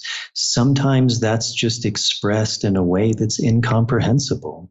It could be shapes or patterns or images or all sorts of things. And the human mind is never really going to be able to comprehend it. But in the end, it did something. And we kind of have this felt sense after that I'm different, something has changed. I think if we can just be grateful and not have to have the desire to know and understand everything, then we can just really appreciate the experience for what it is. And you really encapsulate that with your story about the psychotherapist, because I think when ayahuasca gets spoken about, when all plant medicines or psychedelics or entheogens, whichever term you prefer, get spoken about, it's always the big cosmic kind of experiences that I guess you would say grab the headlines. But the idea that a man could, after 7 ceremonies and halfway through his 7th ceremony, 11 days into a workshop, be sitting in the bathroom, and that you come out to him and that you offer him a hand, and that is the profound experience, something so, for lack of a better word, mundane, something so simple, that there could be absolute glory for this man in something as simple as, hey, how are you doing? Let me help you back to your mat.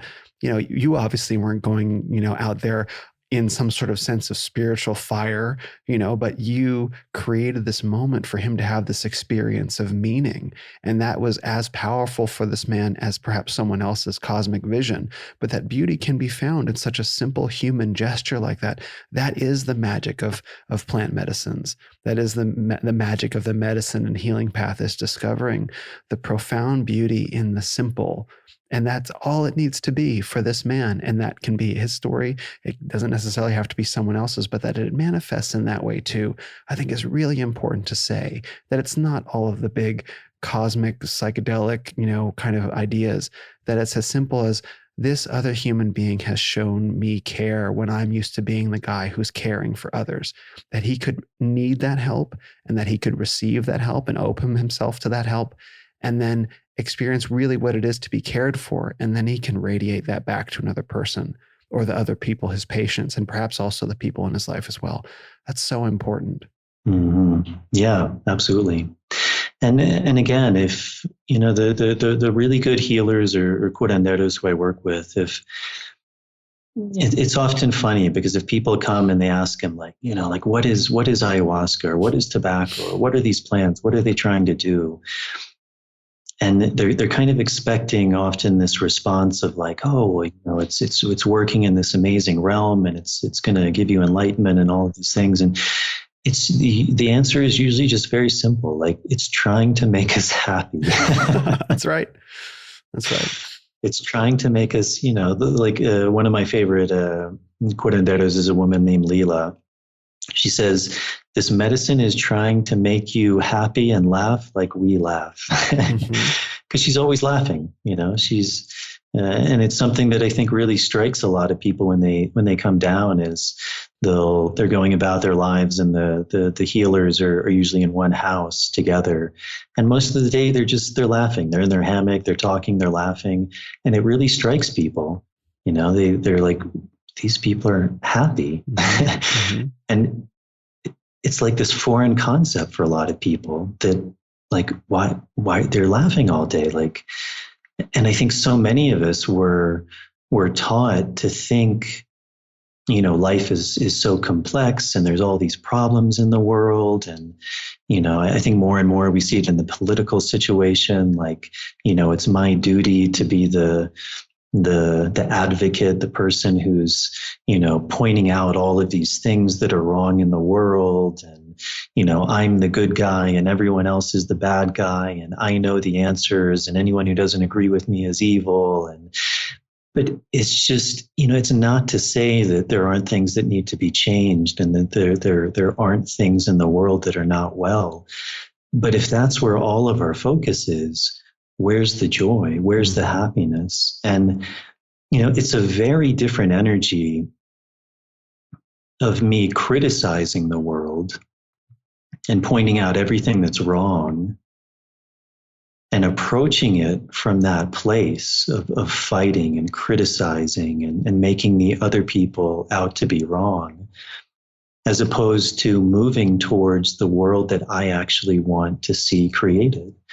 And what are my actions? What am I doing to actually create that world? What kind of energy am I putting out into the world? Mm-hmm. Am I a happy person? Am I contributing to the world? Am I doing the very things I'm criticizing other people? Am I being the change that I want to see? And very often the answer is no. Mm-hmm. It's unequivocally no. And again, that's, I think, really hard for a lot of people to hear. But I think, again, one of the other really important things that this medicine does, it's one of the really interesting practices they do in the Iboga ritual, is you hold up a mirror to your face and you look in the mirror. And it's such a simple practice, but it's incredibly powerful. And it's one of these kind of spiritually woo-woo things that I often don't like, but this idea that, the things in other people which we don't like are unresolved things in ourselves. But from having done this work now for many years, I see that that's the case, not 50% of the time, not 70% of the time, not 90% of the time. That is the case 100% of the time. And that's one of the really powerful things, if one is really willing to use these medicines to go into ourselves, is we see that all of the things we're judging other people for, all of the things that we're criticizing in the world, are things that not only do we do ourselves, but potentially we're doing even worse than the people we're criticizing. And it's it's one of these fundamental principles that you see in all religions, the golden rule: treat others as you would like to be treated yourself.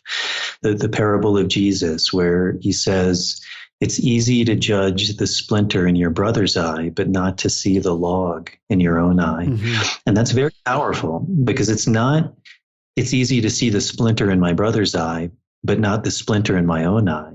Right. It's that I can see the small thing in my brother's eye, but I can't see this huge thing that's in my own eye. And I think one of the really powerful things that these plants do is this idea of gnosis, this idea of wisdom. From a Buddhist point of view, it's this idea of seeing things from the other side. And if I can really see things from the other side, if I can really put myself in someone else's shoes, I can't criticize them. The only thing that arises is understanding, compassion, a sense of seeing that all of these things in this other person, I also have in myself. And if I can resolve these things in myself, then I free myself of those things. And I begin to create a world where those things don't exist, because they don't exist in me. And then every person I come into contact with, I don't pass those things on. And that's this idea of even like intergenerational trauma, or kind of stopping the seeds of these patterns, is I can't stop them in my father or my mother or my grandparents. I can't change someone else. I can't change my brother. I can't change my friend, but I can change myself. And I think a lot of people, we think we have this idea, well, what does that matter? What does one person matter? Well, one person matters a lot. Absolutely. Yeah. Jesus mattered. The Buddha mattered. Gandhi mattered. Martin Luther King mattered. These people were one person, and yet that ripple effect they had, because their principle was so strong, that faith they had was so strong, that it affected not only people around them, but even people today. I mean, we still talk about them. They're still alive because they did the work on themselves. And I think all of those people who we really respect in that way, they also came at it from a place of not criticizing other people, not demonizing other people. It's not that they didn't point out that things were wrong. Of course, there are things in this world that are not fair, that are not just. Let's point those out. But how do we go about changing those in a way that's bringing the energy that we want to see, and not bringing the same energy that we don't like? Bringing that criticizing of someone else where that's the very thing we don't like in them. Mm-hmm. Not hating someone when the very thing we don't like about them is we think they're a hateful person.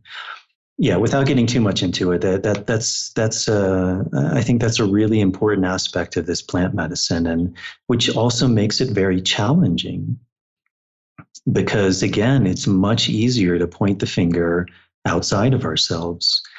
And we build a whole identity around that. Mm-hmm. That becomes our persona. I am this person. I am the victim, or I'm the person who's had trauma, or I'm the just person, and the other person is the unjust person. I'm the person who knows, and the other person is less than me.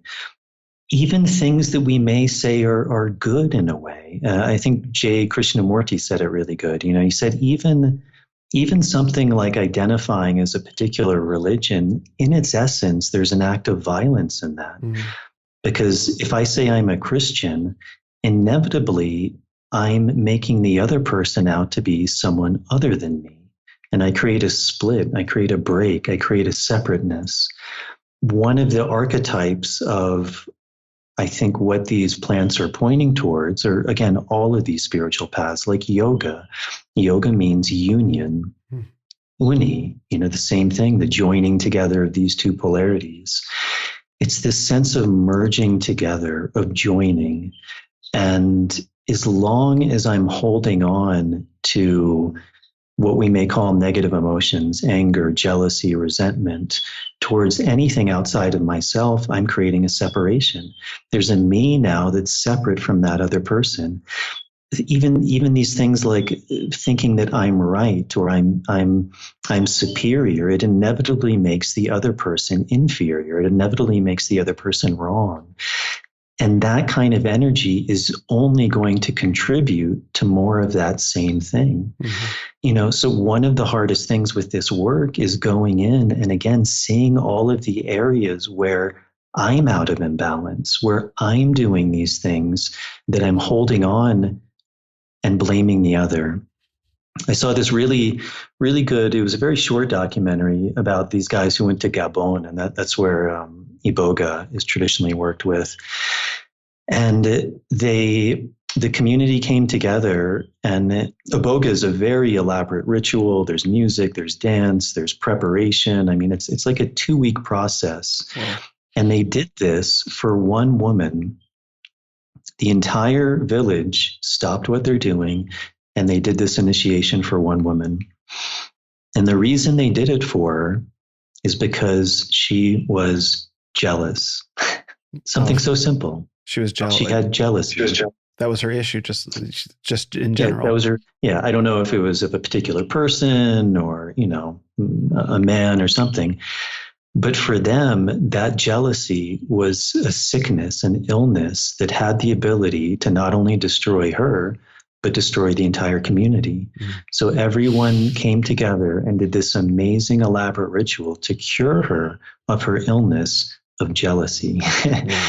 It wasn't some crazy, illness or some, again, like you're saying, often we like to kind of mystify this work as some crazy elaborate thing. For them, it was something very simple. Her jealousy was an illness, and if it wasn't cured, it would destroy her, and it would destroy the village. So this entire elaborate Iboga ritual was prepared to address the root cause of her illness, which was jealousy. Something very simple. Mm-hmm. And how many of us can say, we don't have these things, you know? Do we have jealousy? Do we have anger? Do we have envy? Do we have lust? Do we covet things?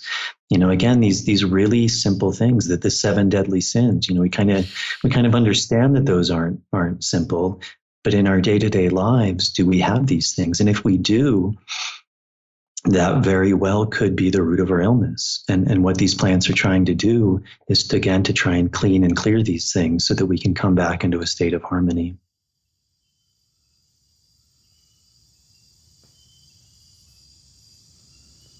Niteka no nasene, niteka no sene da maka yang abano hakone tekewe ka no maya da sene. Ketambana kepang ketana hawa sama sangkaya kanomada hamadi bini boda aninja ketanada Nataka de maweka mawe masanata mata sama kepanki chopa inaba insom chopa ba in Sinaka no bopade mepenya ketana awasa macopeta bonete botana maketana dam tana maketana dam tana maketana hama pa nebe padi nede maketana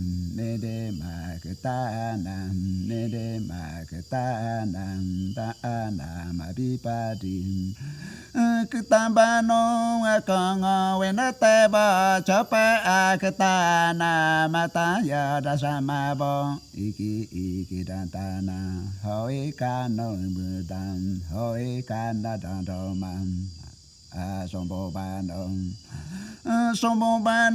neskadane kan akompara nete ba senanga soyontana mato asombo ida mato asoyombano akon akin sama bom cina pon tema bekin akon go menete ba iki dan sonda dan maka yang asomba mato cina netubu akini ciyong tanam kaya akidam yang abano skadane ka ayawas kamiti ko hawasan kewe mebong hawasan pada boda nete betang hodini bombiti ko amendini memayong tanang ako makisamada kaya abana bawa kaigi nama kaya abana. Hi, everyone. Hope you enjoyed that little musical break. That's part of an Ikaro from Maestro Sui, one of the curanderos of my Temple of the Way of Light workshop in 2016. Try to imagine hearing that man sing during 7 nights of ceremony, along with 4 other maestros, including Maestra Lila, whose song you'll hear in a moment. But now that I have your attention, I'd like to reiterate my gratitude to all of you for your kind comments on this podcast. As you can tell, I'm having a lot of fun. And if you're enjoying, one thing you can do to help this podcast reach more men is leave a starred rating and review on Apple Podcasts. Even if you're listening on Spotify, you can head over to the Apple Podcast app and click the 5-star button. Also, don't forget to follow me on social media. On Instagram, I'm at Ren of Men. That's RENOFMEN, like Renaissance of Men, but shorter. And on Twitter, I'm at Will_Ren of Men. Next week's guest will be the psychotherapist Dr. Sean T. Smith, a man I'm very much looking forward to speaking with, so I hope you'll tune in. But in the meantime, here's a bit of an Ikaro from Maestra Lila, and you can find a link in the show notes to find this entire album of Ikaros on Bandcamp. bekayake mi ke bekayake kano ma yontana kano ma yojamaru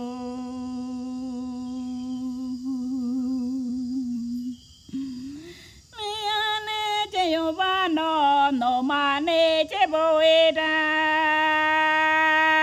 no mane che boeda no mane che boeda no mane che boeda no mane che boeda akanga bojamage mi che na bopare me ya ponte robano che na ponte boeda China dante maida, China dante mabuki, China dante mabuki. No come de na be tante rau me de go me de se na jamabi, hawa ke ne penuka, hawa ke ne penuka, penuka ne jamabi. Bo pade china chama bo tebe koi chama bo tebe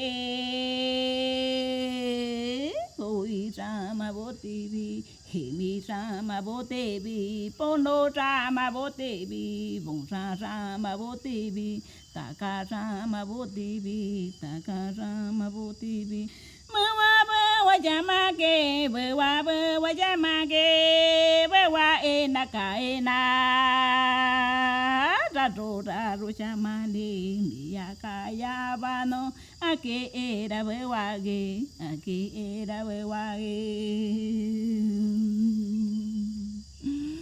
mi jena bo pare china tore ne chero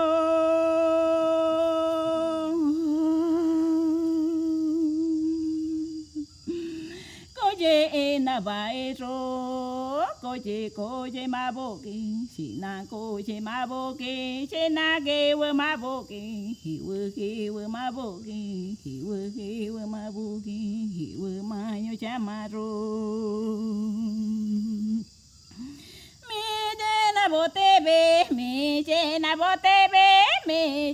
botebe, me ya ke perobano, sina ke peboeda. Ane chena bopade, ke peboeda, ke peboeda. Kepeyo de batana, ako chena bopade, miyabe mayobano, senke na baesu, mikiki bikayaki, kano maboki, kano maboki.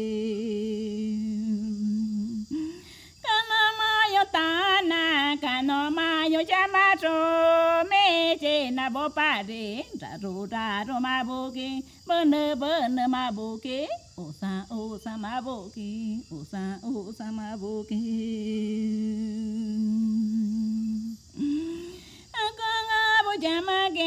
Akonga bojamato, miya aso bano, aso nira bewage. No kono no tebo, no konraro no tebo padekaya, kepa baike. Kepenyo ribatana,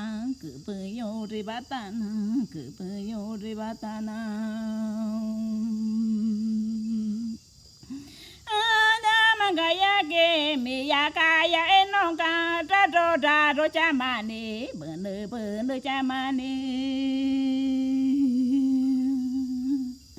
Bene mayo tana, bene mayo chamasu, miyakaya bano. No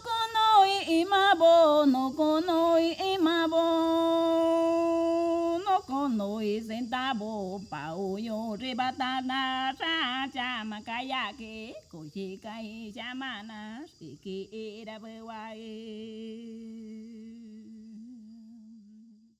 You mentioned the term identity, which I see ties into all of this. And I think a lot of the challenges that people face is identity is something that we need to have, but it can be a very tricky thing to begin to put labels at the end of the phrase "I am." So "I am" is a demonstrable fact, at least to me. And as soon as I begin to put something after the phrase "I am this," "I am that," that's when it starts to get very tricky. Now, to some extent, I think the mind does need to have some sense of I am a man, I am American, and all these things are fine. But when it starts to kind of, I guess, bleed past the sense of this is an external thing that I'm wearing to become this sort of internalized thing, that's where the separation begins to occur. And we were talking about people's victim identity, or people's identity as someone who has experienced trauma, or someone's political identity.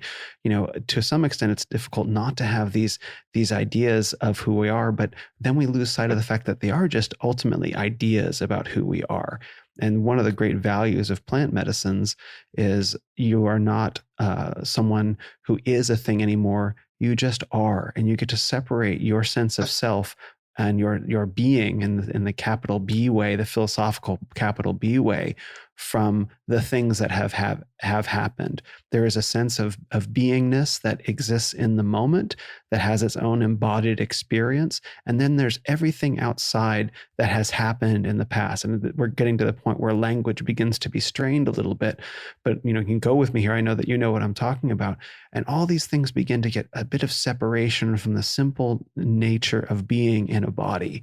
And we can separate ourselves from the things that have happened to us, or separate ourselves from the things that we think, or separate ourselves from the things that we've done, and just simply be. And that creates such a greater sense of ease and peace and space for other people to come in and to experience compassion and empathy and understanding of them as beings that have also had their own sets of stories and traumas and ideas placed upon them, sometimes violently, but we can separate those and experience our sense of being.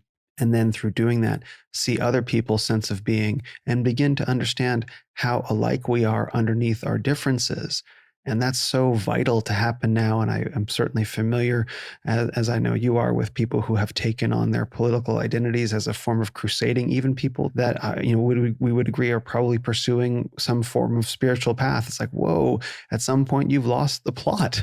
I thought we were trying to build a better world and separate identity from being. And it seems like identity has a greater hold on you now. And I don't know what happened there. And it's so tragic to see that we were all working towards a greater sense of being. And some people have lost that in the way that you describe.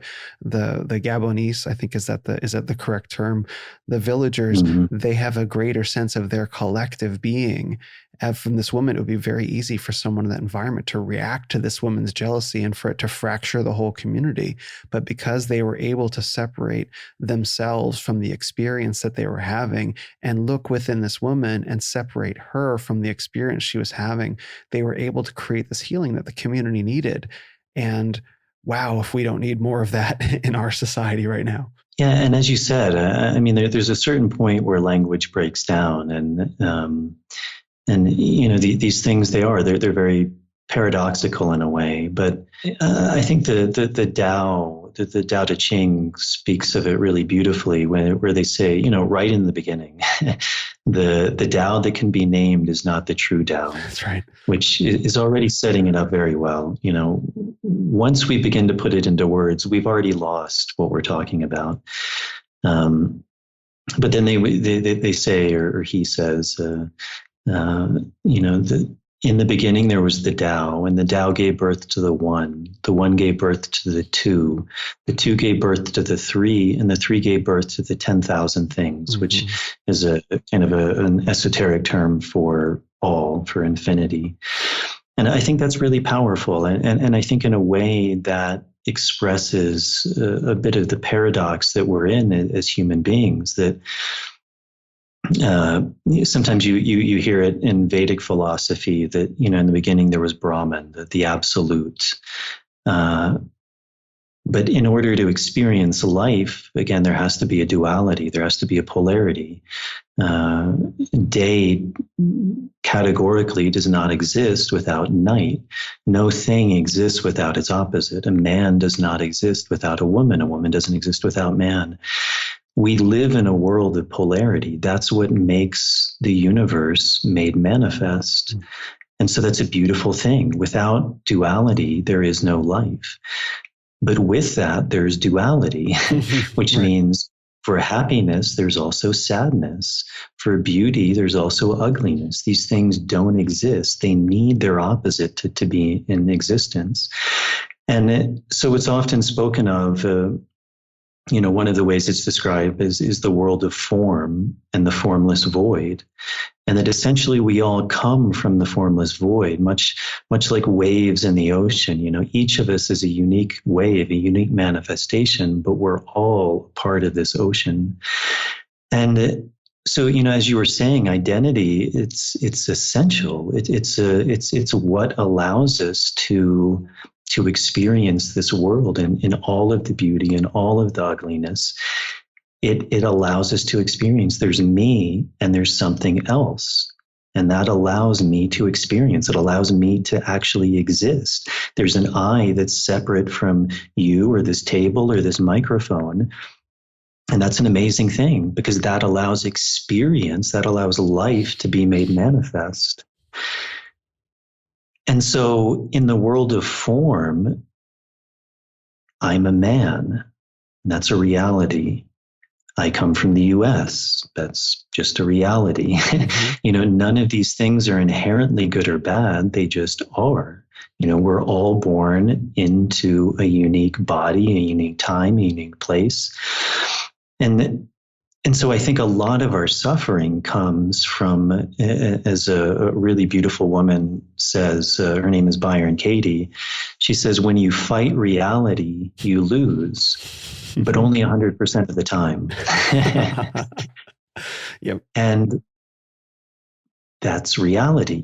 My body is male. If I fight that, I lose because that's the reality. It's neither good nor bad. It's just in this time and place. That's what I've been born into. And so much, as you were saying, our identity, it's not the identity itself. It's not the thing itself is neither good nor bad. It's that if we don't accept it or we take that and then we add on to it, I'm a man, therefore I'm better, or I'm a man, therefore I'm not as good, or I'm this skin color, therefore I'm better, or I'm this skin color, therefore I'm not as good. I'm this height, which means I'm better than someone else, or I'm this height, which means I'm not as good as someone else. None of that is true. That's where the mind comes in. That's where sometimes they call it like the monkey mind, or in Shipibo, I believe they call it Sukha Shinaya. And Shina is mind. Shinaya is like to be with the mind. And Sukhas is kind of like this agitated state. And a lot of the Shipibo would say that these foreigners who come down, they have this like agitated state of mind. They're not centered. Their mind is all over the place. And from what I take of that is, again, it's a very kind of Buddhist way of seeing things, is that the mind is never centered. It hasn't found the middle way. It's either in the past or the future. It's labeling this as good or it's labeling this as bad.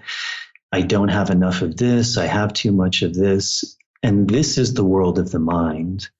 And I think this is what this work is trying to help to clean and to clear. So in this world of form, there is reality. And that's a beautiful thing. We can either look at it as beautiful or we can look at it as horrible. But if we look at it as horrible, then that's how we see the world. Absolutely. But, the idea is if we come from the formless void, then yes, there's something that we all have in common that's beyond form. We're all a unique manifestation in the world of form. We're all different. We're all unique. We're all special in that way. And yet, we're all coming from the common source, which is beyond form. And both are essential.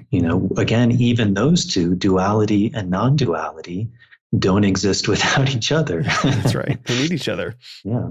There's a bunch of different ideas that are dancing around here. There's being, there's identity, and then there's the meaning or the value that we assign to it. And then along with that, there's the one, which is being. Then there's the two, which is identity as being separate. And then there's the three, which is the dance of dialogue that happens between the two different partners in the dance of identity. And then meaning is established in that relative face. And that's really profound. And I think our culture, Western culture in particular, is very duality focused. I don't think that's necessarily a bad thing, because being duality focused has enabled this incredible science and technology that has liberated much of humanity from many different forms of suffering, many different forms of material suffering. Of course, it's created its own suffering, which is a separate conversation, but nonetheless, technology has enabled a lot of very wonderful things, but it's so limited in its capacity if it doesn't also, duality is, if it doesn't also acknowledge that there is a singularity, that there is a unity between all things and all beings, and that also in duality there needs to be dialogue. And we seem very fixated on this notion of I, thou, you, me, red, blue, left, right, etc., and without recognizing that there's a unity, and without also recognizing that there's a dialogue happen between these two. And that's the tunnel vision that I think Western civilization has kind of developed out of what started out as very good ideas, scientific materialism. I don't think it was fundamentally bad to begin with, but any idea taken too far, it can become quite toxic and even destructive, as we're seeing. And so this useful idea, this useful cognitive tool, needs to have additional tools with it in order to create meaning and a fulfilling experience for individuals. And I think that's what's happening when people come down to the temple, though they would probably not articulate that in that way. They're looking for more, at least as they're coming from the United States or potentially Europe as well. And that was my experience. I haven't met anyone from on my workshop. There wasn't anyone from India there, but perhaps they're experiencing similar cultural issues there. But they're looking for more than their cognitive, than their inherited worldview has given them the tools to appreciate. And they come to the medicine looking for that. They come to this other culture, this ancient culture, with these practices, these undiluted practices from the deep past, to help inform the present in this very powerful way, so they can find meaning in their lives, which our civilization doesn't seem to be too good at providing right now. Yeah, and trying to find that balance is so important, and like you were saying, we can focus on duality and there's a beauty behind that, but then there's a downside to that.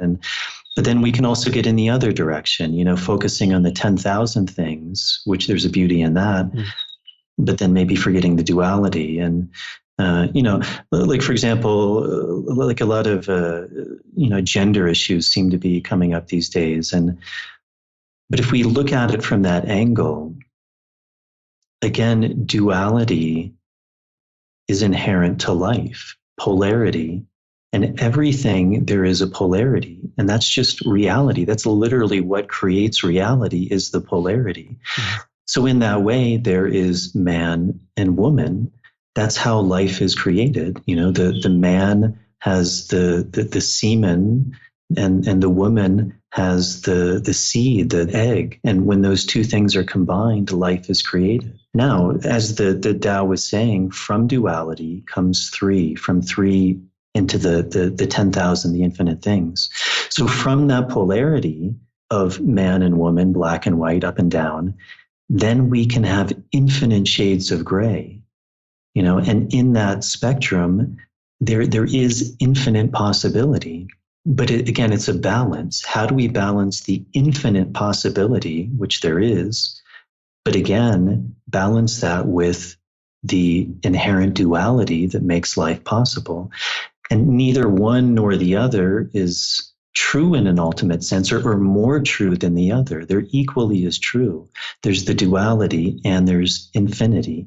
And yet then at the root of all that is this union, is this sense that even the 10,000 things, even infinity, at its root, at its source, it's all coming from the same place. It's all a manifestation of the Tao. Yeah. And so, it's kind of tricky. Like when we look at our bodies, for example, like, again, I'm a man. I'm one of those spectrums of the polarity. But then within that, there's our country, there's our society, there's our thoughts, there's our likes, our dislikes, our preferences. This whole world is opened up from that. And, I think so much of our suffering comes from not being able to hold those two things in balance, not being able to bridge together the infinite, the 10,000 things, with the duality, and then realizing that all of that emerges from the same source. Mm-hmm. And I think that's where, so much of our conflict comes from, is looking at things in a black and white way, which again, there is. This is where the paradox comes from. But within the duality, there's infinite shades of gray. So much, you look at a political spectrum, you're a Democrat, therefore X, Y, and Z, or you're a Republican, therefore X, Y, and Z, whereas no two people are the same. Every manifestation, there's an infinite shade of gray. And then potentially even more important is that even with the duality, both of those come from the exact same source. Absolutely, yes. So, and that's where hopefully the compassion, the understanding can come from. And, realizing that we are all unique, we are all special, and we all come from the same source. Mm-hmm. Yeah, and I think we're treading near some very heated topics for a lot of people, which is fine, which I'm totally into. And I think what really exacerbates all this, although I do want to pivot back to ayahuasca and the medicine, and also your experience with it, and your role at the temple, and also your experience with other plants. But I think where this all gets very distorted in our modern world is that there's being, and then there's identity, and then there's meaning. And so many of these distinctions get so charged with meaning, particularly by the media. And by media, I don't necessarily mean although this is a factor, one single propagandistically influencing force, which I believe there is, and that's another conversation, but also individuals' access to creating media and content themselves, and what place they're creating that media and content from. And so we have these, and we have being, and then we have identity, and those things, that's reality, as Byron Katie would say. And then it all gets so hypercharged with this meaning, which we might call political meaning in a way, not necessarily the mechanics of politics, but politics in a larger sense. It gets charged with meaning, and then everything gets so heated. And then when it gets charged with meaning, it gets charged with value, and out of value comes conflict. And that's what I think is going on. It's not that these spectrums of gray, that the duality and the 10,000 things necessarily exist. It's that they're being charged with meaning and conflict with each other, that says one is better than the other. And I think that's where it gets really difficult, because I don't think the average person can necessarily sort that out. And yet they're forced to deal with it every day, being told you are bad for being X, or you are good for being Y. And that's where confusion and chaos results, that the individual just has to sort out for themselves on almost a daily basis, on their local level, on their school level, on the national level. And that's where the conflict comes from. And if we could turn down the volume and have an actual dialogue between identity and being, without the hypercharged meaning coming at us from all corners, I think things would go much more productively. But it just doesn't seem like that's the direction we're headed, at least not at the moment, at least until the people reassert control over their, I suppose I would say, information sources. But well, that's one of the great things I think you're doing with a podcast like this is, you mentioned someone like Joe Rogan. I mean, he's the most watched, downloaded media source in the world now, which is pretty amazing. I mean, that was only possible in the last, 10 or 15 years or so. Before there was kind of a monopoly on information. And I think many of us, we didn't even realize that until something like the internet came along. And, obviously we could say the downside of that is now who knows what to believe, right? Because there's 10,000 information sources, but it opens us to those possibilities. And I think ultimately when we hear opposing points of view, and the more access to that we have, the more we can actually filter what is real, rather than simply getting our information from one source. And again, I think that's what's really powerful about plant medicine is this idea of gnosis. It's ultimately, it doesn't matter what the Pope says or what the Buddha said or what Jesus said. It's this experiential sacrament that allows us to come to our own conclusions. And even this idea of Christ, in early Christianity, they never spoke of Jesus Christ. They spoke of Christ consciousness. Paul or Saul, he had a revelation. He experienced Christ consciousness. Moses experienced a revelation. Buddha experienced a revelation. And in that direct experience that they had, they achieved gnosis. They achieved some sort of knowledge that was embodied within them. It was so true that it didn't matter what anyone else said. It was experientially truth. Mm-hmm. Their faith was unshakable, because what could shake that?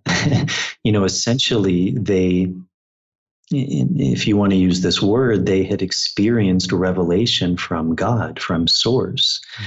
So in the world of humans, it didn't matter what your neighbor said or someone else said. This was an experiential truth that was unshakable. Now, obviously, we have to be careful with that, because, it's not that you can just take ayahuasca and I'm always quite weary when people say something like, well, ayahuasca told me this. Yeah, maybe. Someone else ayahuasca told them the opposite. So, if one can really humble themselves and be open to that, I think that truth then becomes very, very powerful. And it becomes something that's in a way unshakable, and something that really can help to guide people in their lives, because this experience has changed them. It's forever altered their perception of what's real. Mm-hmm. I think the power of ayahuasca, like any sort of Gnostic sort of experience, like Vipassana, for example, or meditation, or any medicine, or certain forms of sound healing, is that it makes very clear that there is a spiritual dimension to reality, a dimension to reality that is pure spirit, that is separate from the material, that influences the material, that the material influences in return. But there is a dimension of spirit that cannot be denied. And whether at the top or at the center, you find a God or a deity or a source on that particular journey, which may or may not happen, potentially it can. It's undeniable, certainly from my experiences with ayahuasca and Vipassana both, that there is a spiritual dimension to reality. And witnessing that, you can't convince anybody of that. There's no amount of rational convincing where I'm going to lay out the charts and figures and the diagrams and make the logical arguments that demonstrate to you or anybody that there's a spiritual dimension to reality. You have to go in and you have to experience it for yourself. And once you do, no one can shake that knowing. You cannot, literally you, Jason, or anyone else listening, cannot shake my knowing of the spiritual dimension of reality, because I have experienced it like I'm experiencing this desk in front of me. It's as real as that to me. And I can't give that to you in the same, but you also can't take it from me, or you also can't convince me that it doesn't exist. And that's one of the things that at the root of it, if we're talking about experience, like cosmic experiences of the divine, of God, of visions, of healing, of all of these things are very valid and very real aspects of plant medicine and of ayahuasca. But the experience of the reality of the world of spirit is fundamentally transformative. To know that the things we do and think and say have resonance far beyond the material plane is also very powerful. And that this other plane of reality influences this, and we can draw from it and give to it and ask from it and give thanks for it. And that transforms the experience of being. Just alone, that is one of the reasons I celebrate ayahuasca so much, because I meet many people who don't believe in God or don't believe in spirit, or who are atheists or agnostics. And I'm like, look, I understand your viewpoint, but I really recommend that you do one of two things. You either go on a 10-day Goenka Vipassana retreat and really commit yourself fully to the process and, all the preparation, and go through all the discipline and do the retreat as it's intended for 10 days, or go to an ayahuasca retreat and then talk to me. And then you'll see you can find these things out for yourself. You don't need to rely on someone else's word. Go find out for yourself. And that is very powerful when I speak to people, when I speak to men in particular. Like, they have this deep hunger to know. Their lives have, maybe they've experienced discipline and growth and transformation, and they have this question like, is there a God? Is there a spirit world? And yes, here are these roads to go find that. And you're never the same after walking, even if you just do it once. Even one experience with ayahuasca or one deep session of meditation where you disappear within is enough to transform your whole experience of knowing reality. Yeah. Yeah. And like I was saying, that the more I do this work, I really think that this kind of work was at the basis of all religion, of all spirituality, which is essentially the basis of all humanity. What even makes us human? And that's why, fortunately, there are these cultures like in the Amazon that were somewhat remote and removed from outside influence that have kept those traditions alive, or people really high up in the mountains, like in Tibet, or even here in the Andes, that weren't so much influenced by the outside world. But again, I really think that those roots are at the beginning of everything. In the Vedas, which is the oldest philosophy or knowledge that's known to be passed on, they speak of soma, which was a plant mixture that people took to experience revelation. Even at the end of the Vedas, it's amazing because they say, this is the oldest knowledge that that we know of, and at the end they say, or so this is what the ancient ones told us. Well, who were the ancient ones? Yeah. In Zoroastrianism, you have Hauma, and in Farsi, they don't pronounce the S. They pronounce the S like an H. So Soma, Homa, the exact same thing. It was a sacrament. Wow. You see it, again, like this book I mentioned, he does a really good job of going into the origins of Christianity, which emerged from all of these Greek mystery schools, which we know of, the Dionysian rites, the Eleusinian rites, at Delphi, and, some of the greatest thinkers, Pythagoras and Plato and Marcus Aurelius, they all did this elaborate preparation. They went into this ritualistic setting. They took some sort of sacrament, a Eucharist. They died and they were reborn with an appreciation for life and knowledge. And it led to all of this teaching. Again, this is pretty controversial, but I would imagine Christianity had the same roots. They had a Eucharist, they had a sacrament that allowed them to experience Christ consciousness. And in the same way that the Shipibo, their sacrament is ayahuasca and it's gnosis. Unfortunately, because of various reasons, but in a lot of Western society, after that amazing time, we entered the Dark Ages. What were the Dark Ages? It was a persecution of all of this knowledge, the murdering of probably millions of witches, which you still see that word here today used in a derogatory term towards people who work with plants as sacraments. In Spanish, they call them brujos or brujas, and they are the devil, they're witches. And the reason is because the sacrament they work with gives you a direct experience of what all of these religions are talking about. And you don't need the Pope. You don't need a preacher. You don't need someone to be the intermediary. You have direct access to that. You can experience gnosis through these plants, these kind of gifts that are here, that exist. And, what I also find really fascinating with that is, like I was mentioning in the beginning, one of the things I had a resistance towards was kind of taking something from the outside, kind of with this idea that I should already have everything. But what's really fascinating about a lot of these plants, or all of these plants, is that essentially one way you could look at it is they're a key. Mm-hmm. And so we already have inside of ourselves these keyholes, these receptors. And these things, like ayahuasca, one of the main alkaloids in it is DMT, or dimethyltryptamine. But what's fascinating is we produce DMT. Mm-hmm. The human body produces dimethyltryptamine. So it's already something we're producing, and most likely something that's already putting us in a very altered state of consciousness, namely dream state. That's a state that we spend a third of our lives in, which is highly, highly altered. One of the things is we usually just don't remember it. We go to sleep, we're out, we're essentially dead for 8 hours, 9 hours, 6 hours, however long you sleep. But if people begin to maybe work on their dreams or remember their dreams, they see that that is a highly altered state of consciousness. I mean, crazy things are happening, journeyings are happening, traveling is happening. My form changes, time changes, space changes. I mean, all sorts of things are happening.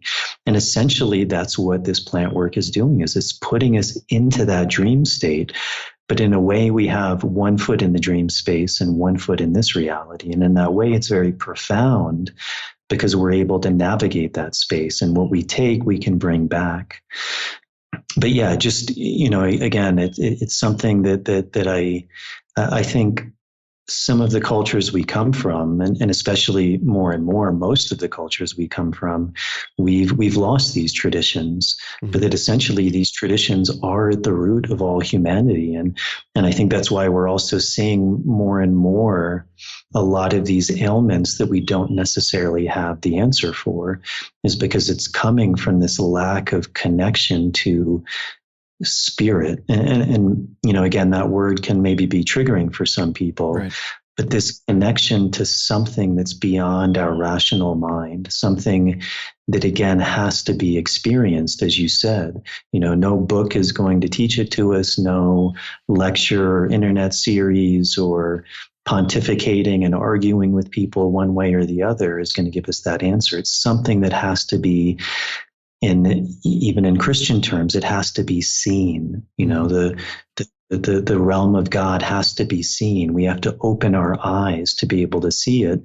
And these plants are essentially a sacrament that gives us that ability to do that. So, as you're saying, a lot of your listeners are interested, and I think for good reason. I think more and more we as societies are realizing that this is something that's really lacking in our societies. And it's something that's keeping us from being whole human beings. It's keeping us from finding these things that we're looking for. And I think we can see the manifestation in things like depressions and anxieties and lack of purpose and a sense that something's not right, and all the way down to many chronic ailments and physical things we're dealing with. There's something that we're missing. And also through a lot of the research that's happening now with these plants, hopefully that will begin to shed some light and kind of, again, make these things more accessible and not so demonized. Because it's pretty crazy. It's pretty crazy that we live in a culture where if you want to take these or work with them, you're threatened with being locked behind a cage. I mean, that's literally insane. That potentially the root of humanity, the root of who we are as not only physical beings, but spiritual beings is punishable by solitary confinement or maybe even death. I mean, that's the sickness that we're dealing with as a society. Yeah, this idea that you can't just grow something out of the ground that grows naturally and dry it and smoke it, or dry it and eat it, or brew it into a drink and drink it, and that's somehow illegal. It's insane. It's literally crazy. I think I can understand how, there's a societal argument where if people aren't properly trained in how to use these sacraments, that it can cause more harm than good. But at the same time, there's this crazy idea that's like, we're so disconnected from nature within our own bodies, within our own ability to really profoundly experience the healing effects of nature, not simply by going into the forest or the desert or swimming in the ocean, though we are quite separate in large part from those, but allowing nature to come into us and heal us from within in these very powerful ways. And you've mentioned plant dietas a few times. And one of the things that was really revelatory to me when I came into the temple was recognizing that no, there's way more plants that can be consumed than just ayahuasca or mushrooms or San Pedro, that there's other plants that have other lessons to teach us. In fact, perhaps potentially even an infinite variety that might not have a psychoactive kind of effect in the way that we think of it, but that the maestros and the maestras and the curanderos, they diet with plants as you have done to experience the healing properties of these other plants that perhaps don't have as much, that don't have DMT in them, but have no less powerful a healing effect or a teaching effect in their own way. And I'm wondering if you could speak a little bit about that, because this is an area that I don't know too much about, but I know that you're very familiar with, particularly in your work with tobacco, which I was so happy to discover as a healing plant at the temple, and the way that they encouraged and permitted us to smoke cigarettes, like obviously not Marlboros, but jungle tobacco cigarettes. Like, oh wow, we get to journey and heal, by night, and then sit in the sun and smoke jungle tobacco by day. Like, how fantastic is this? And that was my first time I'd ever discovered that tobacco was actually a healing plant. So, and I know that's something you have a lot of experience with. So I wonder if you could speak about that.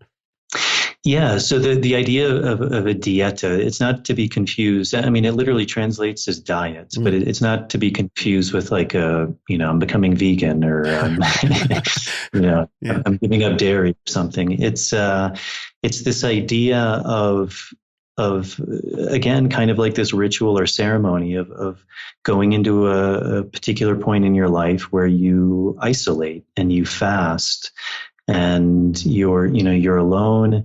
By fasting, the body becomes usually quite weak, but by the body becoming weak, it's often said that the spirit becomes very open or very alive.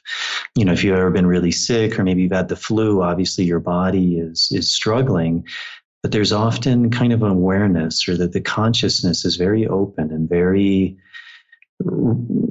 retrospective, very, very alive in a way. Yeah, as you were saying, I mean, there's many plants that can be dieted, and again, the reason one would diet a plant is one of two things: either to heal from the plant, because again, much like herbalism, they call it vegetalismo. There's plants to treat any ailment that we have, whether it's physical, mental, spiritual even. And there's particular plants that are good for particular conditions. So if I have rheumatoid arthritis, there's a plant that can treat that. If I have trauma or fear, there's a plant that can help that. If I have heart disease, there's a plant that can help that. But to fully benefit from the plant, one also needs to follow a dieta. So ideally, one would go into isolation, only eat certain foods to kind of really clean the body, to clean the mind, to really allow that plant to penetrate. And many curanderos would say without the dieta, the plant really isn't going to work. The dieta is very important. Kind of similarly, like if you go to the pharmacy and you get prescription medication and they say, don't take this, this, and this. Kind of like that, but much more strict, where it really allows the body to be open, sensitive, the mind to be open and sensitive, so that this plant can really go in and really get to the root of what's happening. And then the other reason someone can diet is to learn from the plant. And these things are correlated. I mean, healing and learning are really two sides of the same coin. Usually through a process of healing ourselves, we begin to learn as well. And we begin to learn about ourselves, and we learn with the plant and through the plant.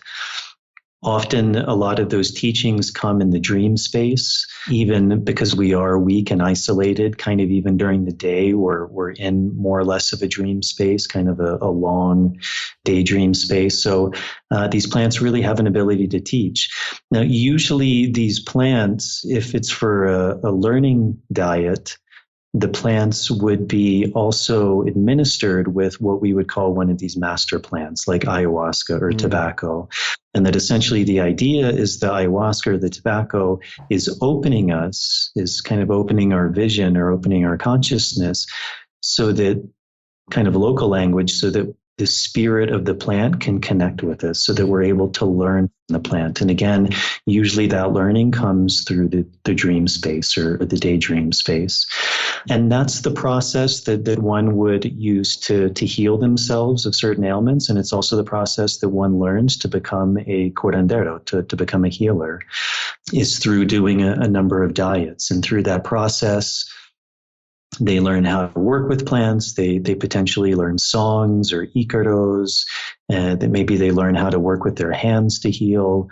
But it's really through that process of isolating, fasting, and working with plants that they begin to acquire those abilities.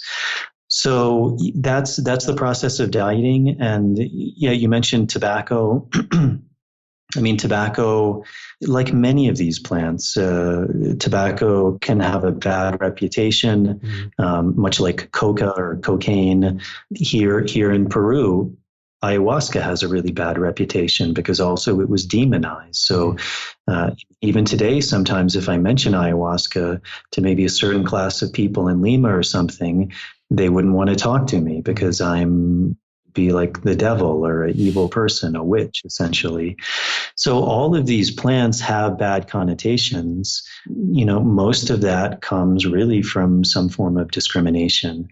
I mean, coca for many people here in Peru, it's a teacher plant, and it's a teacher plant of the highest order. It's one of the main medicines that people use to really open their mind, to connect with spirit, to heal, to bridge relationships, to heal relationships, to do many, many things. I think tobacco has a similar history. Unfortunately, a lot of these plants, like I was saying earlier, when you forget the story, then you lose the medicine. When you don't understand what the medicine is, then eventually it can become poison. I mean, there's a medical term for that called posology, which is the science of dose, or as Paracelsus said, the difference between a medicine and a poison is the dose. Any of these strong plants, it's like that. I mean, we were talking about these like mystery schools. Socrates, the story goes, he took his own life by drinking hemlock. So most of us, if we think of hemlock, we think of it as a poison. It is a poison in a certain dose, and in another dose, it's considered a medicine of the highest order. It's a master plant. Henbane, mandrake, toei, even a lot of these plants we find in Europe or the US, they're extremely powerful medicine. And at a certain dose, they're toxic, they're poisonous. And tobacco is the same thing. It's a very strong medicine. Of all the plants in the Americas, it was singularly the most commonly used medicine plant, more than ayahuasca, more than wachuma, more than coca.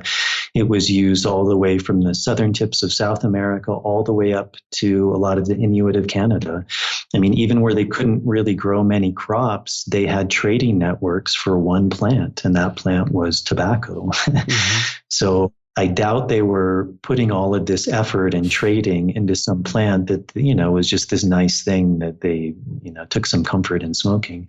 They used it as medicine. And so here in South America, much like you have ayahuasqueros, people who work with ayahuasca, or wachumeros, people who work with wachuma, you also have tabaqueros, people who work with tobacco. Smoking was probably the least commonly used way. There were people who smoked it, but that really wasn't the common way of working with it. The leaves could be boiled down to a paste, which could be licked. It was often mixed with things like coca. It's a very sacred medicine for people in the mountains and certain parts of the jungle. Often a powder was made, which has different local names, but it's kind of generically known as rape or hape, and that was blown through the nostrils, usually through a really long tube. And with higher doses, it creates a very strong mareación. And then the most powerful way is drinking it, ingesting it, like with most plants. That's the most powerful way of working with it. And in some languages, like in Ashaninka, the word for curandero is actually the same word as the word for tobacco. So a curandero is one who works with tobacco, and the stronger the curandero, kind of the more tobacco they're able to ingest. And it kind of in an archetypical sense, as I was mentioning, a lot of times the curandero will drink ayahuasca to open their vision. It's what allows them to see, and it's what allows them to diagnose. But the other plants they diet is kind of where their power comes from. And tobacco is often considered one of, if not the most powerful plant one can diet to acquire that power of being able to heal. But again, there's many plants that one can diet, and that essentially through the dieting of these plants, and again, this is where language may be a little tricky for some people, but they would say that they have a relationship with the spirit of that plant. And so when they're singing or when they're working as a healer, and they take ayahuasca, it opens their vision. And in essence, it allows these plants that they've dieted to come through them and to aid the person they're working with. So some curanderos may diet many plants. Some may only diet a few plants, but diet those plants many times and develop a really strong relationship with those. But essentially, yeah, as you were saying, there are these master plants or teacher plants, which, like ayahuasca, tobacco, wachuma, which have the ability to heal on all levels. Then for specific illnesses or to learn, there's plants that one would do a dieta in order to gain the benefit of those plants. That actually helps me understand. When I learned all this, it helped me understand some of the things I experienced during my workshop, where I would have moments where I felt that I was very clearly communing with the spirit of ayahuasca, who I never actually saw as a woman. I kept looking for some sign that it was a woman, because that's conventionally how ayahuasca is referred to. I never actually saw anything that convinced me, but it was definitely a feeling of a presence that was the primary source of the work that I was doing. And then I had several visions of other spirits doing various forms of energetic work on my body. And when I found out later that the maestros and the maestras had dieted with particular plants, and through their icaros or songs, they were channeling the plant spirits through the words and the intention, the vibration, the sound vibration through their bodies and their language, was what was creating this additional healing effect and also invoking these other spirits. That all made sense when I understood that, yes, there's the master plant, and then there's these other plants that come in that serve their roles, that are more like perhaps specialized tools is probably too clinical a way of looking at it. But that was the way that I kind of understood it at the time, that it wasn't simply working with ayahuasca, but perhaps even potentially a team of different plants that were addressing different needs of my energetic body and the needs of the energetic bodies of the people around me. Yeah, and again, many people have very direct experiences like that. It can be very anthropomorphic, where you see these entities. It can be very ethereal, or just this sense of presence. And then some people aren't going to experience that at all. Right. It's a completely different experience. But yes, from the healer's point of view, that's the reason they're dieting all these plants, is they would say just that. It's like these helper spirits that come and actually are doing the work. Even if you listen to like the icaros, the songs that the shpibos are singing, they're very simple, and it's really just asking for the help of these plants, directing them where to go, saying what they see, naming what they see, asking the plant to clean that, filling it with what they see should be filled with: joy, love, light, calling on the Great Spirit, calling on these plants. And sometimes they sound very intricate, but at their root, it's very simple songs, and they would say it's these plants that are actually doing the work. They're calling on these plants to heal. Mm-hmm. Yeah, they're channels. I actually donated to the temple. Would have been earlier this year, and I got that CD. I forget the title of it. Maybe it was called Anyawan Bewa or something similar to that. Mm-hmm. And I remember listening to, particularly, I think Maestro Sui has a track on there, and Maestro Sui was one of the more powerful for me. Maestro Sui and Romulo in particular were very powerful for me when I was at the temple, and listening to Maestro Sui again took me immediately back into the moment of being in the Maloka. It was very, very visceral, very gripping experience to have felt that move in me again. And as I put together this podcast, I'll include some samples of those so people can hear sort of what we're talking about and hopefully be transported into the moment in their own way. Yeah, they're very beautiful. And yeah, for again, it may seem kind of strange that these healers are singing to people to cure them. That it's kind of a foreign concept for a lot of people. But yeah, again, it's one of these things where until you really experience it, it's maybe hard to fully grasp that. But it's a very powerful medicine. And but even these things, it's so many of us, we even listen to music to alter us. We may be feeling depressed, and we put on certain music to uplift us, or, these really simple things have very powerful abilities. There's a famous quote by a medicine person, maybe it's a North Native American medicine person, and someone is asking them, like, I'm sick, how do I heal myself? What's wrong? And their answer is something like, well, when's the last time you sang? When's the last time you danced? When's the last time you were out in the rain? Mm-hmm. Have you bathed? Are you eating well? Are you getting sunshine? Often these very simple things we take for granted, but they're very powerful medicine. But again, with the Ikaro, there's something very scientific about it. Even the way they sing it, the words, the intention, and even the sounds are very precise. And often the changes in pitches take people to very different experiences. So it's also a pretty amazing art form. Mm-hmm. And I know we're getting to the end of the time when you're available, but I also want to talk about your role at the temple and what you have gotten personally, to the extent you're willing to talk about it, but you've gotten personally out of these many experiences you've had at the temple and beyond. Yeah, I think as I was mentioning earlier, for me, there was always just this really deep curiosity, this deep longing for something that I knew existed, but I hadn't experienced before. And these plants have been really revelational in that way of opening me to that, of experiencing things that I never could have imagined. And then also, as we were talking about, with all of these experiences, I see more and more that it's really just, in one way, it's preparing us for life, to really be able to live life, to be happy, to have a sense of wisdom and balance in life. And then I think also, in a way, preparing us for death, the ultimate journey that we all are going on, whether we want to or not, or whether we feel prepared or not. And then also, the more I do this work, the more I find myself in a role of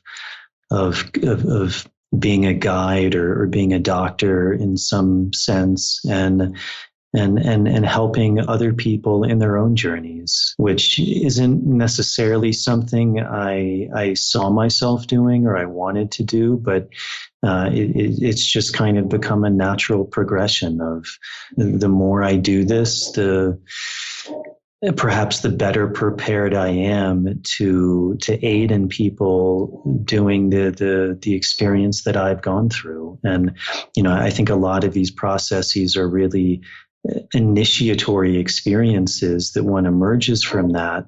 One is kind of able to hold someone's hand or be a guide for them, and to speak from a place of experience of, yes, like I know where you are, I know what you're going through, and just, hold the course, like it's going to be okay. And then, to maybe a more subtle degree, in that doctor sense, being able to navigate that space with or for them, maybe increasing the effect, decreasing the effect, but really just creating that space that allows these plants, however we want to look at them, spirit, God, intelligence, consciousness, which ultimately has a far greater knowing than I or anyone will ever know, but really to have faith in that, and to allow those plants to be a gateway to really heal the person, and to teach the people, and just to be a vehicle that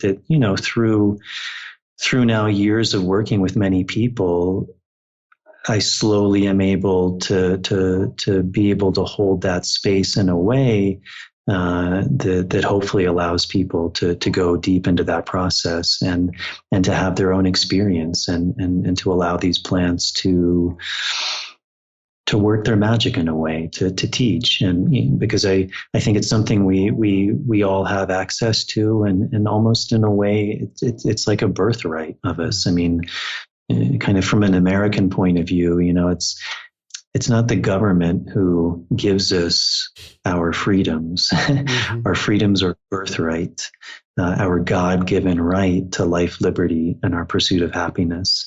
It's not for anyone to give us or to hold back from us. It's our birthright. We were born into this world to experience certain things. And, as you were saying, I think these plants are just a tremendously powerful way to really experience all that can be experienced in this world, which we don't necessarily have the ability to do in our day-to-day lives, and that's not a bad thing. Like, for example, one of the qualities of ayahuasca is usually it incapacitates someone. You're not going to drive a car under the effects of ayahuasca. You're not going to cook yourself dinner, and so that's a really important thing. We can't be in that ayahuasca space all the time because we wouldn't be able to survive. But there's a time and a place, a ritual, a ceremony, which I think is very important. And, you were mentioning this idea that a lot of your audience is for men. And I think that's also something that we're very much missing in some of the societies we come from, is this initiatory experience, this rite of passage, this sense of going into the darkness and emerging from that and finding our strength. And when we find that strength, then we can also be a light for other people. We can help other people to go into that process and to emerge as a better person. And much like martial arts, I think a lot of people, less and less, but I think a lot of people still have similar beliefs about martial arts, that it's about violence or control, or if you do martial arts, you're going to be more aggressive. And it's the exact opposite. The deeper one goes into martial arts, the more peaceful one becomes. The stronger principled one becomes. The more one is a vehicle for peace, for harmony.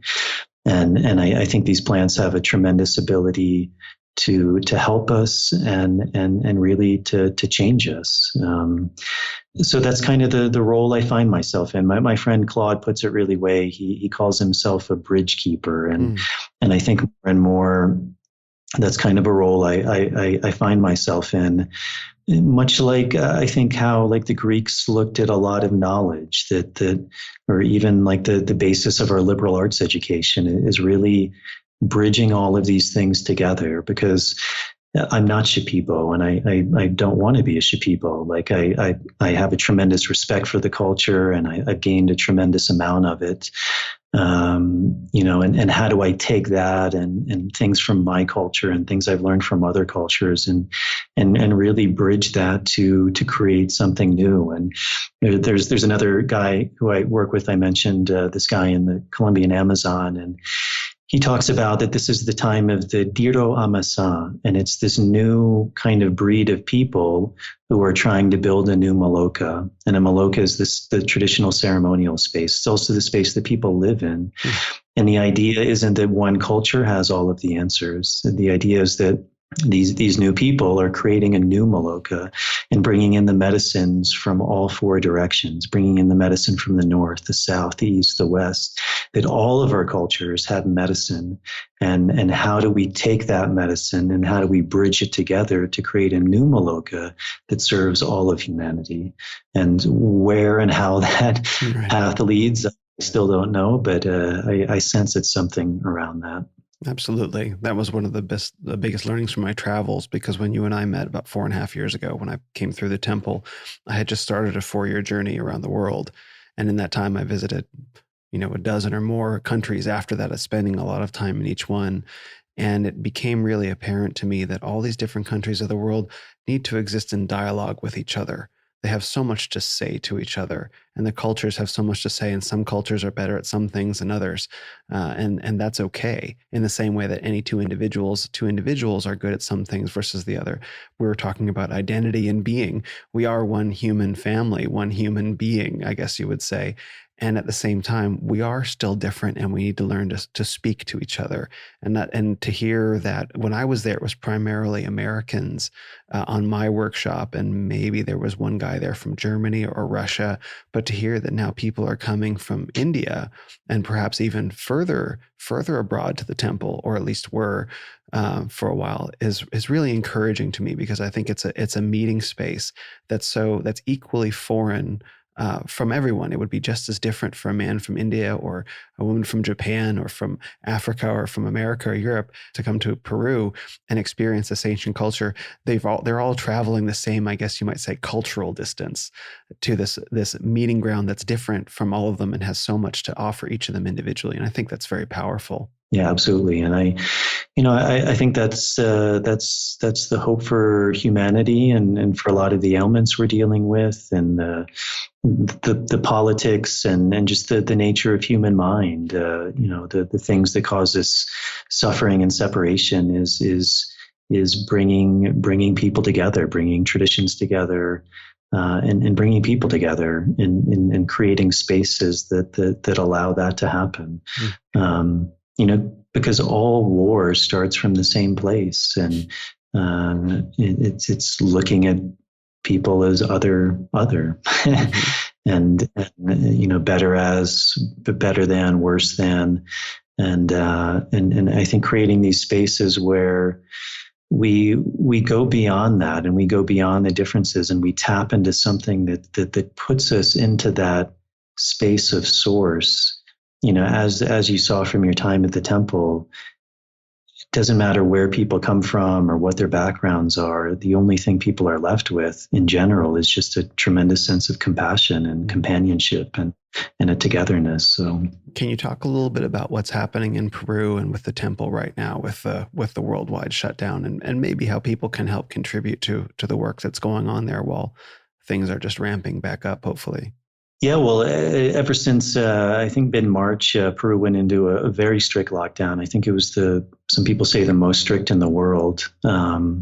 So yeah, I mean, it really, I would say, devastated the economy. I mean, a lot of people haven't worked since then.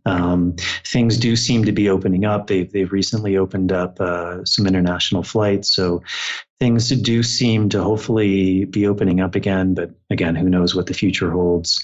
But the temple's been shut down since mid-March, and the tentative plan is to reopen in March of 2021. So it will have been 1 year.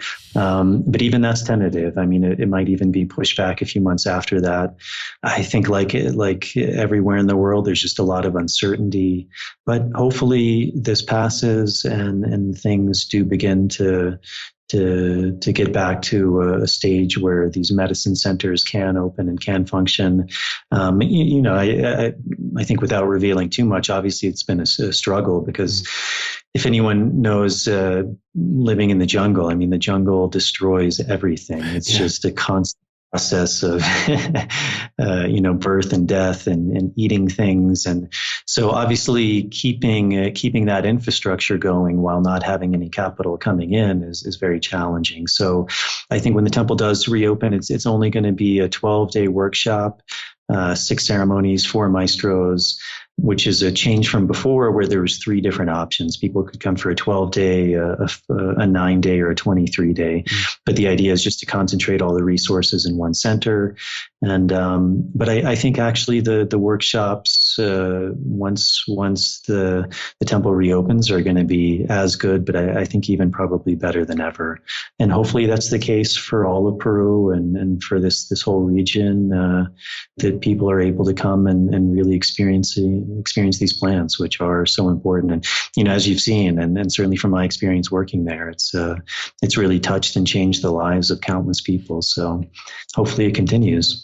I hope so too. And as we're speaking, I wanted to recall a specific memory of you I have from one or perhaps all of the nights of my ceremony, just as the disorientation passes and I have a moment of calmness and clarity, and I come back into my body in the space of the Maloka. I have these memories of you sitting on the mattresses at the center of the Maloka, smoking and being this extremely grounding presence in the moment, just the way that you were holding yourself or holding the space of really bringing me back to this feeling of strength and guidance. And you talked about being a bridge keeper, and you served that function for me without saying a word, just wordlessly by your posture and your being and your energy.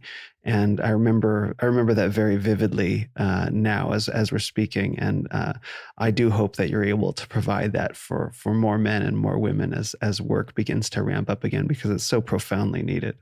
Oh, well, cheers, man. Thank you. I appreciate that. And it's been a pleasure following your journey too. I know you were on that really long journey, and it was fascinating seeing you on that and everything you were sharing. So yeah, man, it's been a pleasure, and I hope you keep up the good work, because I think, all the things you're doing and getting this kind of information out is so important, and it's very enlightening, and it's one of the things that's changing the world is people sharing and getting different points of view out, and sharing these really profound things that we all have access to, that as I was saying, they're a birthright. So why not take advantage of them? And yeah, and also, I recently started this podcast, so maybe one of these days you can come on, and that'd be really fascinating to hear about your journey too. And I think a lot of people would get a lot out of that. I'd love that. And where can people go to find out more about you and what you do and your podcast and the various resources you have out there?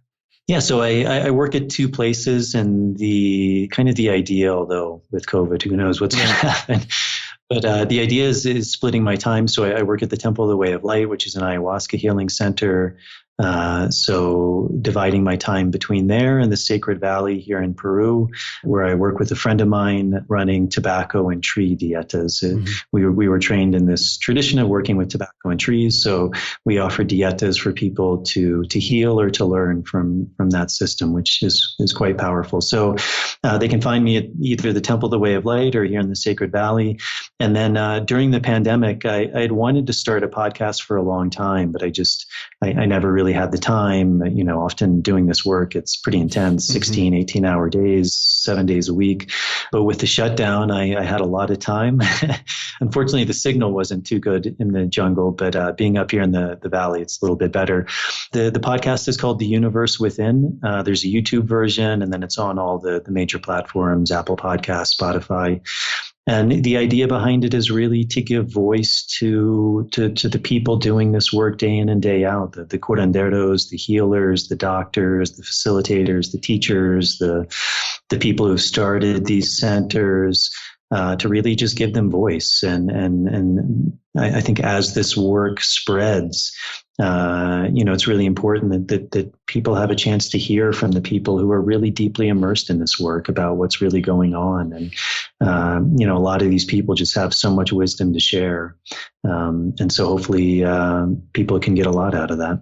And that's why I wanted to speak to you, as you have such a unique insight into this world, to desensationalize it, to make it accessible and understandable for the average person, the average man who is fascinated by it and wants to learn more and potentially could get so much out of it. So thank you for sharing your wisdom and insight with us.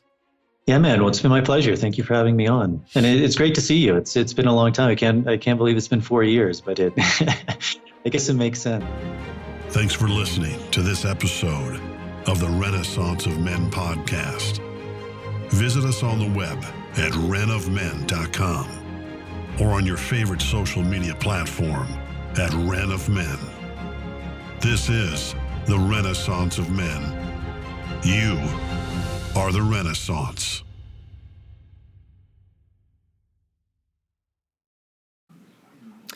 All right, everybody, that's it. I hope you enjoyed that conversation. If you made it through the full 3 hours, I really enjoyed talking to Will. And if you enjoyed that conversation, maybe consider checking out his podcast, subscribing to the show. And I think that's it. So like always, if you're able to help to support, Patreon is a really good option. It gives you different added benefits depending on the tier you sign up for, things like early access to shows, extended interviews, bonus material, Q&As, and that really helps me out. So to all the people who have done that, thank you very much. And if you're able to do that, I really appreciate it. There's also the option of direct donation via PayPal. And if you're not able to do that, going on the YouTube homepage and subscribing to the show, leaving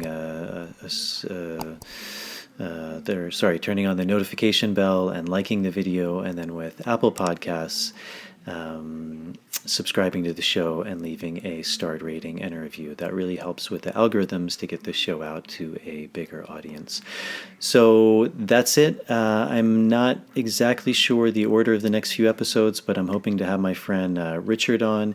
He does a lot of ontological work. He's a really amazing guy.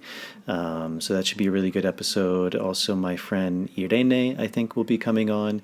She was also a facilitator where I worked. She also does work with tobacco. She's trained in Jungian psychology, and she does a lot of work with symbolism and interpretation. So she's an amazing woman, and that should be a really good episode. And also my friend Will, who I was on his podcast. I'm hoping to bring him on my podcast and talk to him a little bit about his story, because he's a really interesting guy. So that's it. Thank you guys for tuning in. I hope you enjoyed the episode, and I will see you on the next one.